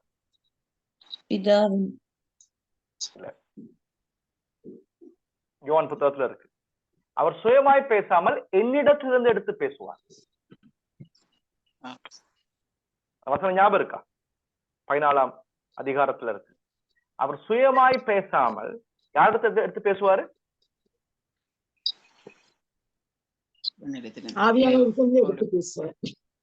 இல்ல ஆவியானவர் தான். ஆவியானவர் வரும்போது ஆவியானவர் யாரிடத்துல எடுத்து பேசுவாரு? அதான் வசனம். சரி, 14ஆம் அதிகாரத்திற்கு சரி கேட்டனால அது வசனத்துக்கு போவேன். பிதாவினிடத்தில் இருந்து கொஞ்சம் இருங்க, பாருங்க வசனத்தை பார்ப்போம். பிதாவை தந்ததில்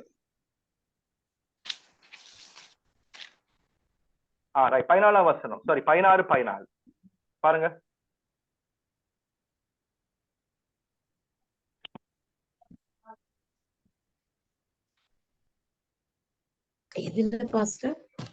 யோவான் 16, 14, 15 வசனத்தை வாசிப்போம். 15ஆம் வசனம் வாசிங்க.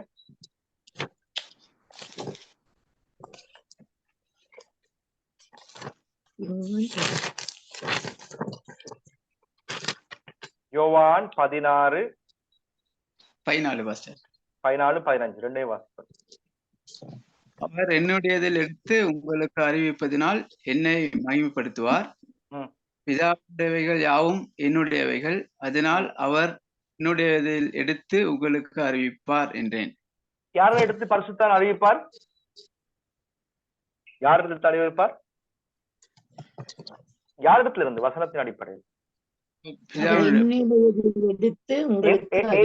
என்னுடையதா யார்? என்னுடையனா யார்? என்னுடையவர்னா யார்?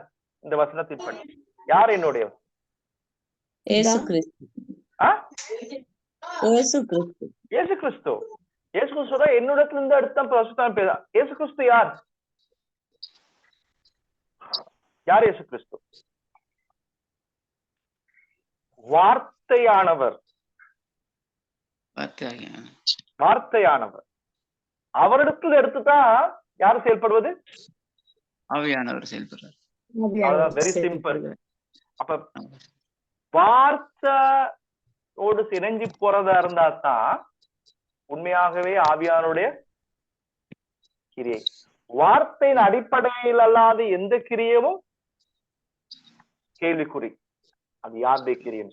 ஏன்னா ஆவியானவர் கிரியை செய்யும் போது வார்த்தையின் அடிப்படையிலே தான். பாருங்க அந்த முக்கியமான வசனம் பாருங்க, அது அந்த வசனத்தை நான் சொல்றேன்.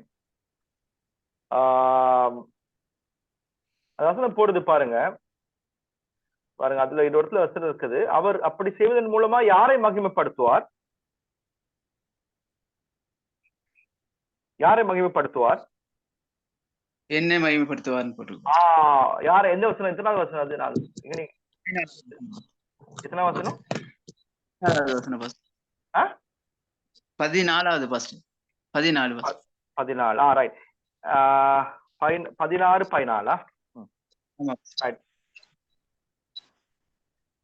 ஓகே, என்னை மகிமைப்படுத்துவார். ரைட். அப்ப நல்லா கேட்டுக்கொள்ளுங்க. ஆவியானவர் ஒரு காரியம் செய்யும் போது 2 முக்கியமான காரியத்தை பார்க்கிறோம். ஒண்ணு என்னது? எதன் அடிப்படையில் கிரியை செய்வார்? அவருடைய வார்த்தையின் அடிப்படையில். வார்த்தையின் அடிப்படையில். 2வது காரியம், கிரியை நடக்கும் போது யாரை மகிமைப்படுத்துவார்? ஒரு இயேசு கிறிஸ்துவை மகிமைப்படுத்துவார். Very important. அப்ப ஆவியானுடைய கிரியை நடக்கும்னு சொல்லி நீங்க அடையாளப்படுத்துறதுக்கான 2 காரியம், அது வார்த்தையோடு உடன்பட்டு இருக்குதான்னு பாக்குறதுக்கு. 2வது காரியம், அது யாரை மகிமைப்படுத்துதுன்னு பாக்குறது. அப்ப இது முக்கியமானது. சரியா? நல்லா கேட்டுக்கொள்ளுங்க. சில காரியங்களை பார்க்கும் பொழுது அது வார்த்தையோட ஒப்பிட்டு வார்த்தையின் அடிப்படையில் சில காரியம் நடக்காது. அப்ப எங்களுக்கு ஒரு கேள்வி, அது உண்மையிலே யார் செய்யறது சொல்லு. சரியா? 2வது காரியம், அது யாரையாவது மகிமைப்படுத்துவதற்கு அந்த இடத்துல தங்களை மகிமைப்படுத்துறாங்களா, அது வேற ஒரு மாதிரி. அப்ப அது ஒரு கேள்விதான். அப்ப ஆவியானவருடைய கிரியை வரும் பொழுது வேதத்தின் அடிப்படையில வசனத்தோடு இணங்கித்தான் போவார். வசனத்தின் அடிப்படையில் அவர் செயல்படுவார். அப்ப நான் சொன்ன போல பாஸ்டர் கேட்டீங்க. அப்ப ஆவியானவர் அப்ப எங்களுக்குள்ள இருக்காரு. எங்களுக்கு விதையை நாங்கள் விதைக்கும் பொழுது அவர் எங்களை விதையை வெளியே கொண்டு வருவதற்காக அவர் என்ன செய்வார்? இந்த விதையை கொண்டு அவர் எங்களுக்குள்ள இருக்க ஜீவனை வெளியே கொண்டு வருவார். விதையில இருக்கிற ஜீவன் எங்களுக்குள்ளாகவும் அந்த ஜீவன் ஆவியானவர் இருக்கிறார். அந்த ஜீவனை கொண்டு எங்களை கொண்டு நோக்கத்தை நிறைவேற்றுவார். ஆமென். Thank you pastor. ஓகே, நான் நினைக்கிறேன் நிறைய பேர் இருக்கீங்க. Pastor Jayashankar, Steven, pastor Balachandran, pastor John Dixon, pastor Nagendran, pastor Ilavarasan, Bhavani, pastor Wellington, pastor Reni, Jeshua, pastor Selvi, Kamal, pastor Pathiresh, pastor Jagan, pastor Nation. நீங்களும் உங்களோட ஷேர் பண்ணலாம். பாலசுந்தரம் பாஸ்டர், 2-3 பேர் சந்தர்ப்பம். யார் சொல்ல போறீங்க? சீக்கிரமா. நான் நம்புறேன் உங்களுக்கு விளங்கு சொல்லி நம்புறேன். பாஸ்டர், சொல்லுங்க பாஸ்டர். இந்த வார்த்தை ரொம்ப ஆசீர்வாதமா இருந்தது. நம்ம ஊழிய செய்துக்கிறோம். ஆனாலும் அதிக சில நேரம் அந்த சுவிசேஷ வார்த்தை, அந்த வார்த்தை விதைக்கப்படும் போது நாங்க விதைக்கிற நிலம் சிலருக்கு எவ்வளவு சொன்னா ஒன்னும் மணந்துற மாதிரி இல்லை. இந்த வார்த்தையின் அடிப்படையில் பார்க்க போனா இன்னும் அந்த நிலம் சரியா இல்லைன்னு தான் அர்த்தம். அதிகமா பார்க்கக்குள்ள இப்ப சிலருக்கு அதிகமா சுவிசேஷம்னா எவ்வளவோ பேசினாலும் இன்னும் அது மனம் திரும்பதுக்கு வரல. ஆனா சிலர் உடனே ஏற்றுக்கொள்றாங்க, உடனே மனம் திரும்புதல் நடக்குது. அப்ப இத குறிச்சு என்னவா சொல்றீங்க? ஓகே, அதாவது நிச்சயமா கடவுள் எல்லாருடைய இருதயத்துக்குள்ள அந்த ஆண்டவர் தான் முக்கியமான காரணம். அதாவது நாங்க நற்செய்தியை சொல்லும் போது கூட எங்களுக்கு நாங்க போய் இருதயத்துல நிலத்துல அந்த விதையை போடுறது மட்டும் எங்களுடைய பொறுப்பு. விதையை முளைப்பிக்க பண்றது ஆவியானுடைய பொறுப்பு. அப்ப எங்களுக்கு அது செயல்பட முடியாது. அப்ப நான் நம்புறேன் அதை செயல்படுத்துவது மட்டுமில்லை. அப்ப கிறிஸ்தவ வாழ்க்கை, எங்களை வாழ்க்கை எடுங்க, நம்ம வாழ்க்கை எடுங்களேன். இப்ப நாங்களும் இயேசு கிறிஸ்து ஏற்றுக்கொண்ட பிறகு எப்படி நாங்க வாழ்றோம்? அப்புறம் எதிர்பார்க்கிற பரிபூர்ண தன்மையில நாங்க இருக்கிறோமா? அது ஒரு கேள்வி ஒண்ணு. 2வது நாங்களும் இன்னும் மறுரூபமாக்கப்பட்டோம் இல்லையா? அப்ப அதே மாதிரி அப்ப எங்களுக்கும் என்ன தேவை? ஆவியான உதவி தேவை. அப்ப அதுக்காகத்தான் நாங்க ஜெபம் பண்றோம், ஆண்டவரே எங்களுக்கு இந்த காரியத்துக்குள்ள உதவி செய்யும். அப்ப அதே விதமா நான் நம்புறேன், ஒரு கிறிஸ்தவனா மாறுறதுக்கான சந்தர்ப்பம் கொடுக்குற சுவிசேஷத்தின் ஊழியத்திலையும் அந்த காரியத்துக்கு நாங்க என்ன செய்யணும்? ஜெபம் பண்ண இருக்குது. சுவிசேஷம் என்பது தேவனுடைய வல்லமை. சரியா? தேவனுடைய வல்லமை. நல்லா கேட்டுக்கொள்ளுங்க, வசனம் இருக்குது. தேவனுடைய வல்லமை. சுவிசேஷம் என்பது ரட்சிக்கப்படுவர்களுக்கு கொடுக்கப்பட்ட தேவனுடைய வல்லமை. சுவிசேஷம், நற்செய்தி. அப்ப வல்லமை சொல்ற வசனம் மூலமொழியிலே பிலிப்பியர்ல இருக்குன்னு நம்புறேன். எனக்கு வசனம் ஞாபகம் இல்லை. அதாவது நற்செய்தி என்கிற அந்த குறிப்பிட்ட அந்த காரியத்தினூடாக மக்கள் ரட்சிக்கப்படுவதற்காக தேவனுடைய வல்லமை செயல்படும் நற்செய்தியின் மூலமா. அப்ப வல்லமை என்கிற வார்த்தைக்கான கிரேக்க பதம் என்னவென்று டுனாமிஸ் சொல்லி சொல்லுவாங்க. டுனாமிஸ் சொல்ற வசனம் வல்லமை. சரியா? டுனாமிஸ் சொல்ற வார்த்தையானது அது கிரேக்க தத்துவ ஞானிகளால் கொண்டு வரப்பட்ட ஒரு வார்த்தை, டுனமிஸ் சொல்ற வார்த்தை. டுனமிஸுக்கான இன்னொரு அர்த்தம் என்னவென்றால், டுனமிஸ் சொல்றதுக்கான இன்னொரு அர்த்தம் என்னவென்றால் பொட்டென்ஷியல். என்னது? பொட்டென்ஷியல், ஆற்றல். சரி, அதுக்குள்ள ஆற்றல், பொட்டென்ஷியல். டுனமிஸ் சொன்னா வல்லமன்னு தான் அர்த்தம். ஆனா அதே நேரத்துல அதுல இன்னொரு அர்த்தம் வந்து பொட்டென்ஷியல். அதாவது பவுல் என்ன சொல்றாரு சொன்னா, சுவிசேஷமானது மக்கள் ரட்சிக்கப்படுவதற்காக தேவனால் பயன்படுத்தப்படுகிற ஒரு விதமான பொட்டென்ஷியல். அதாவது மக்களுடைய வாழ்க்கையில் இருக்கிற முழுமையை வெளியே கொண்டு வருவதற்கான செயல்படுவதுதான் என்னது என்னது என்னது சுவிசேஷம். மனிதனுடைய வாழ்க்கையில் இருக்கிற முழுமையை வெளியே கொண்டு வர வேண்டும் என்றால் அவனுடைய வாழ்க்கையிலே அவன் தேவனை பற்றிய நற்செய்தி தர வேண்டும். அது அவனை அந்த அந்த அதுதான் அந்த வல்லம், அந்த அந்த டுனாமிஸ், அந்த அது அது ஒரு விதமான அர்த்தம். அதாவது டுனாமிஸ். ரெண்டாவது அர்த்தம் வந்து அது டைனமைட். டைனமைட் சொல்ற அர்த்தம் வந்து டுனாமிஸ் சொல்ற வாசனம் வந்து டைனமைட் வசனத்துல வந்து. டைனமைட் சொல்றது என்னது சொல்லுங்க பாப்பீங்க. டைனமைட் என்னது? டைனமைட் என்னது? ஒரு வெடிகுண்டை போல. வெடிகுண்டு ஏன் போடுவாங்க? சும்மா சொல்லு, டைனமைட் எங்க போடுவாங்க?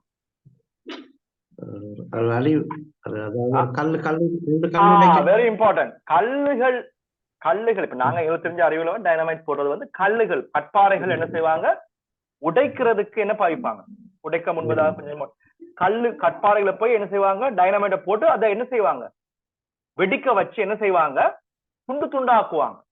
ஏன் துண்டு துண்டு ஆக்குறாங்க? காரணம் என்ன? உடைக்க லேசு. அப்ப சுவிசேஷம் என்பது தேவனுடைய வல்லமை, டைனமைட். அதாவது என்ன அர்த்தம் சொன்னா, சுவிசேஷத்தின் மூலமாக மனிதனுடைய வாழ்க்கையில் இருக்கிறதான கடினமான காரியங்கள் எல்லாவற்றையும் என்ன செய்கிறது, உடைத்து தேவனை குறித்த அந்த காரியம். சில காரியம் மனிதனுடைய வாழ்க்கையில பிழையான கடினமான சில காரியம், இருதயம் கடினப்பட்டு இருக்கும் இல்லையா? ஆனா சுவிசேஷம் என்ன செய்யுது,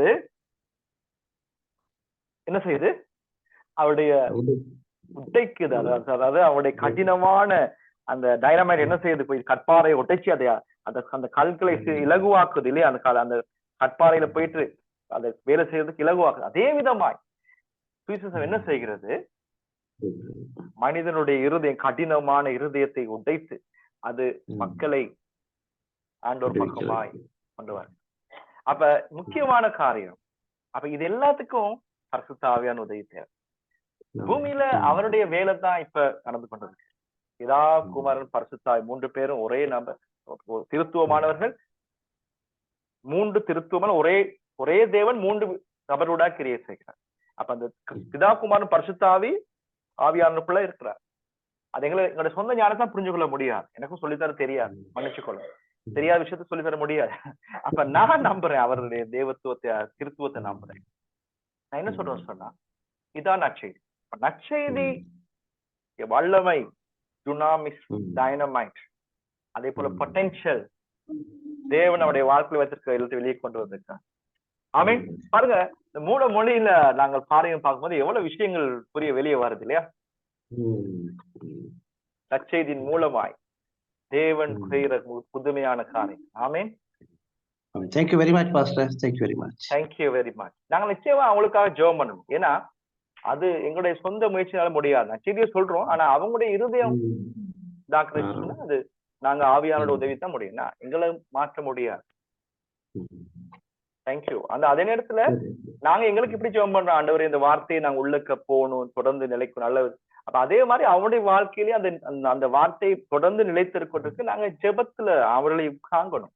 ஆவியானவர் அதுக்கு உதவி செய்வார். நல்லா கேட்டுக்கொள்ளுங்க. ஜெபம் என்பது என்னவென்றால், இந்த பூமியை பொறுத்த வரையிலே ஆவியான தேவன் அனுமதி இல்லாமல் செயல்படுவாரா? பொறுத்த வரையில தேவன் அனுமதி இல்லாமல் செயல்படுவாரா? இல்ல, அனுமதி கொடுப்பாங்க. அப்ப ஜெபம் என்ன செய்கிறது? ஆண்டவருடைய காரியத்துக்கு என்ன செய்கிறது? அனுமதி கொடுக்கிறது. That is ஜெபம். அவன் ஜெபத்தை குறித்த காரியம், ஜெபம் என்கிறது அனுமதி கொடுப்பது, அவர் செயல்படுவதற்கு. சரியா? ஜெபன் வந்து permission God to interfere the word. அதாவது நாங்க ஜெபத்தின் மூலமாக அவர்களுடைய வாழ்க்கையில இந்த பூமியில செயல்படுவதற்கு, மற்றவருடைய வாழ்க்கை செயல்படுறதுக்கு நாங்க என்ன செய்யறோம்? அனுமதி கொடுப்போம். ஆண்டவரே நீங்க செயல்படுங்க. ஆமென். ஆமென். பாருங்க, எல்லாமே கனெக்ட் ஆகுது இல்லையா? தேங்க்யூ. Thank you pastor. ஒரு ஆளுக்கு சந்தர்ப்பம். யாரு? Praise Lord pastor. உண்மையில நல்ல ஒரு ஆசீர்வாதமா இருந்துச்சு தேவனுடைய வார்த்தை. உண்மையில தேவனுடைய நன்மையை பெற்றுக்கொள்வதற்கு நாங்க தான் தடையா இருக்கிறோம் நாங்க கற்றுக்கொண்டோம். உண்மையில அதிகமா நம்ம ஜெபிக்கிறோம், நல்லது. தேவ வார்த்தைக்கு நாங்க அதிகமா வாசிக்கிறோம், தியானிக்கிறதுல குறைவா இருக்கிறது நாங்க உண்மையில அன்னைக்கு உடனே பாஸ்டர் நல்ல ஒரு பிளஸிங்கான வார்த்தை எனக்கு ஆண்டு பேசினார். அந்த விதைகளுக்கு கூட சில நாங்கள் அந்த விதைகளை நிறைய பிரசங்கம் பண்ணிருக்கிறோம். அந்த விதைகளை போல சில விதைகள் நல்ல நிலத்துல விழாமல் இந்த பாதையில விழுந்ததும் முள்ளில விழுந்ததும் கற்பாரன்மார விதைகளை போல நாங்கள் தேவ வசனத்தை தியானிக்காத நிமித்தமாக சில தவறுகள் ஆசீர்வாதத்தை பெற்றுக்கொள்ள நாங்களே தடையா இருக்கிறோம். எங்க ஊழியங்கள் வளர்ச்சி அடையாம இருக்கிறதுக்கு இது ஒரு காரணமா இருக்கலாம்னு நான் விசுவாசிக்கிறேன் பாஸ்டர். ஆமா, நிச்சயமா. ஏன்னா நாங்க நிறைய பேர் அந்த ஆண்டவருடைய வார்த்தைக்குரிய ப்ரையாரிட்டி கொடுக்கறது கிடையாது. அதுதான் காரணம். Priority is very important. அவருடைய வார்த்தையோட நாங்க பரலா போகாட்டித்தான் பிரச்சனை எல்லாமே இருக்கு. எல்லாமே ஆல்ரெடி செட்டில் பண்ணிட்டாரு. இனிமேல் ஒன்னும் செட்டில் பண்றதுக்கு ஒண்ணும் இல்லை. நாங்க அவரோட பரலா போகாம இருக்கிறது தான் பிரச்சனையா. எனிவே, நான் நம்புறேன் உங்களுக்கு புரிஞ்சிருக்கு சொல்லி. யாரும் சில டைம் மேல் மனதுல இருக்க பாஸ்டர், ஆள் மனதுல அந்த வார்த்தை போறது இல்ல. ஆமா, அது வந்து அந்த உதாரணம் இல்லையா, பிசாசடி உதாரணம். அதாவது பிசாசு என்ன செய்வான், எல்லாத்தையும் அவனுக்கு மேல் மனதில் இருந்தா அது வந்து நாங்களுக்கு ஞாபகம் இருக்கு. சரி, நாங்க சொல்லுவோம் பிசாசுக்கும் மேல் மனது தான் இருக்கு. அவனுக்கு வசனம் தெரியும், அர்த்தம் வந்து மேல் மனதுல இருக்கு. ஆனா ஆள் மனதுல போற மட்டும் அவனுடைய வாழ்க்கையில மாற்றம் வராது, கிரியையில மாற்றம் வராது. பிசாசுக்கு ஆள் மனதுல போட வேண்டிய தேவை இல்லை. ஆனா எங்களுக்கு ஒரு கேள்வியோடு நான் முடிக்கிறேன். Thank you pastor. Thank you pastors. Thank you very much. உங்களுடைய இந்த ராத்திரி நேரம் மட்டும் நீங்க இருந்தீங்க. நான் நம்புறேன் உங்களுக்கு கடவுள் பேசுறாரு. அவருடைய வார்த்தை இன்னும் நாங்க நிறைய கற்றுக்கொள்வோம். அவருடைய வார்த்தை குறித்து மிகவும் நன்றி. உங்களுடைய நேரத்துக்காக நாங்க ஒரு விஷயம் ஜெபம் பண்ண போறோம். நாங்கள் எல்லாரும் கண்களை மூடி நான் ஆண்டவருக்கு சொல்லுவோமா, ஆண்டவரே எங்களோடு நீங்க இடைப்படுங்க, எங்க வாழ்க்கையில தீர்மானம் எடுக்க. தாவீது சொன்னது போல, ஆண்டவரே நான் ஆண்டவர் உங்களுக்கு விரோதமாய் நான் பாவம் செய்யாத படிக்கு. உங்களுக்கு விரோதமாக அர்த்தம் என்ன? பாவம் சொன்னா என்னது? ஆண்டவர் விரும்பாத காரியத்தை செய்யாத படிக்கு, அதுதான் அர்த்தம். தாவீது சொல்றது போல நாங்க சொல்லுவோமா, ஆண்டவரே நீங்க விரும்பாத காரியத்தை செய்யாத படிக்கு, ஆண்டவரே உங்களுக்கு விரும்புற காரியம் செய்யணும்னு சொன்னா அந்த உங்களுடைய வார்த்தையை என்னுடைய இருதயத்திலே வைக்க டவுன்லோட் பண்ண தியானம் செய்வதற்காக ஒப்பு கொடுக்க சுவாமி நிதான்கரன் ஆண்டவரே என்னை அர்ப்பணிக்கிறேன். நான் நினைக்கிறேன் இது மிக முக்கியம். எங்களோட வாழ்க்கையில நாங்க ஊழியம் செய்யறோம், எல்லாமே செய்யறோம், இதுக்கு நாங்க இப்படி டைம் கொடுப்போம். அவருடைய வார்த்தையை இல்லாட்டி மத்தவங்களுக்கு பிரசங்கம் பண்றதுக்காக மட்டும் நாங்க செய்யறோமா, மத்தவங்களுக்கு சப்ளை பண்ண வேண்டும் செஞ்சிருவோம்? அதான் கேள்வி. நாங்க ஜெபம் பண்ணோம், சொல்லுவோம் ஆவியானவர் இல்ல ஆண்டவரே நானும் இது செயல்படணும், மத்தவங்களுக்கு சொல்ல நானும் செயல்பட எனக்கு உதவி செய்யுங்க. ஏன்னா ஆவியான உதவி இல்லாமல் அந்த வல்லமை டுனாமிஸ் சாட்சியா இருக்க முடியாது. ஆகவே நாங்கள் சொல்லுவோம் ஆவியானவரே உங்களிடத்துல ஒப்பு கொடுக்கிறோம். இந்த நல்ல நேரத்துல ஆவியானவர் ஒப்பு கொடுப்போமா? இந்த ராத்திரியில நாங்க ஒப்பு கொடுப்போம். பரிசுத்த ஆவியானவர் சொல்லுவோம், பரிசுத்த நீங்க உதவி செய்யுங்க சொல்லுங்க. இந்த ராத்திரியில பரிசுத்த உதவி செய்வோம். நான் கேட்டுக்கொள்றேன் பாஸ்டர் ஸ்டீவன் ஒருத்தரை நீங்க ஜெர்மனி எல்லாரையும் ஒப்பு கொடுங்க. இந்த வாழ்க்கையில அந்த காரியம் கிரியையிலே மாற்றத்தை கொண்டு வரணும். ஆள் மனதிலே போடப்பட்டவை சிலுவையை மாற்றம். Steven Germany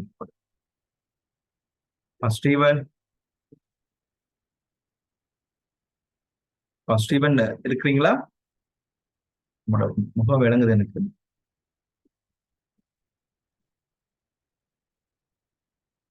okay okay pastor Balachandran Germany ஒப்புக்கொடு. பாஸ்டர் பாலச்சந்திரன், சில பேர்கள் இப்ப பாக்குறேன். நீங்க இருக்கிறீங்களா? ஆமா ஆமா சொல்லுங்க பாஸ்டர். ஜெபம் பண்ணி முடிக்க பாஸ்டர். எல்லாரும் நல்ல ஆண்டவரே, இந்த இரவு வேளைக்காய் ஸ்தோத்திரம். ஆண்டவரை விசேஷமாக நாங்கள் கற்றுக்கொண்ட இந்த இன்றைய பாடத்திட்டத்துக்காக நன்றி ஆண்டவரே. இந்த பாடத்திட்டமானது எங்களுடைய இருதயத்தை ஆண்டவரை ஊடுருவி ஆண்டவரே நாங்கள் வார்த்தை மூலமாக வாழவும் வளரவும் ஆசிர்வதிக்கப்படவும் ஆண்டவரே அருமையான ஊழியக்காரன் மூலமாக ஆண்டவரை கற்றுக்கொண்டதுக்காக கற்பித்ததுக்காக நன்றி செலுத்துகிறோம். பாஸ்டர் அலெக்ஸுக்காக ஆண்டவரே, இந்த பாடத்தை கற்றுக்கொண்ட அனைத்து ஊழியர்களுக்காகவும் நன்றி ஆண்டவரே. இந்த ஆசிர்வாதத்துக்கு நாங்களே ஆண்டவரே தடைகளா இருக்கிறோம் என்பதனை நாங்கள் கற்றுக்கொள்ளக்கூடியதாய் நீங்கள் உணர்த்தி வழிநடத்தினருக்காய் நல்ல கற்றுக்கொள்ளுகிற இந்த நேரத்துக்காய் ஸ்தோத்திரம். இதற்கு ஆண்டவரே கர்த்தாவை ஒருங்கிணைத்து செயல்படுகிறதான சௌரன் பரமேஷ் மற்றும் ஆண்டவரே போதர்கள் பாஸ்டர் ராஜரத்னத்துக்காக பாஸ்டர் அலெக்ஸுக்காக இன்னும் இனிய ஆண்டவர் இந்த குழுவுக்காக இந்த டீமுக்காக ஆண்டவரை நன்றி செலுத்திப்படுவோம். நீங்களை ஆசிர்வதிங்கள். இந்த ஆண்டவரை குழுவோடு பரிசுத்த ஆவியானவர் ஒருங்கிணைத்து தொடர்ந்து நடத்தும்படியா இனிவரும் காலங்களை ஒப்புவித்து இயேசுவின் நாமத்திலே நன்றி செலுத்தி ஜெபிக்கிறோம் நல்ல பிதாவே. ஆமென். ஆமென். Thank you, Pastor. Thank you very much.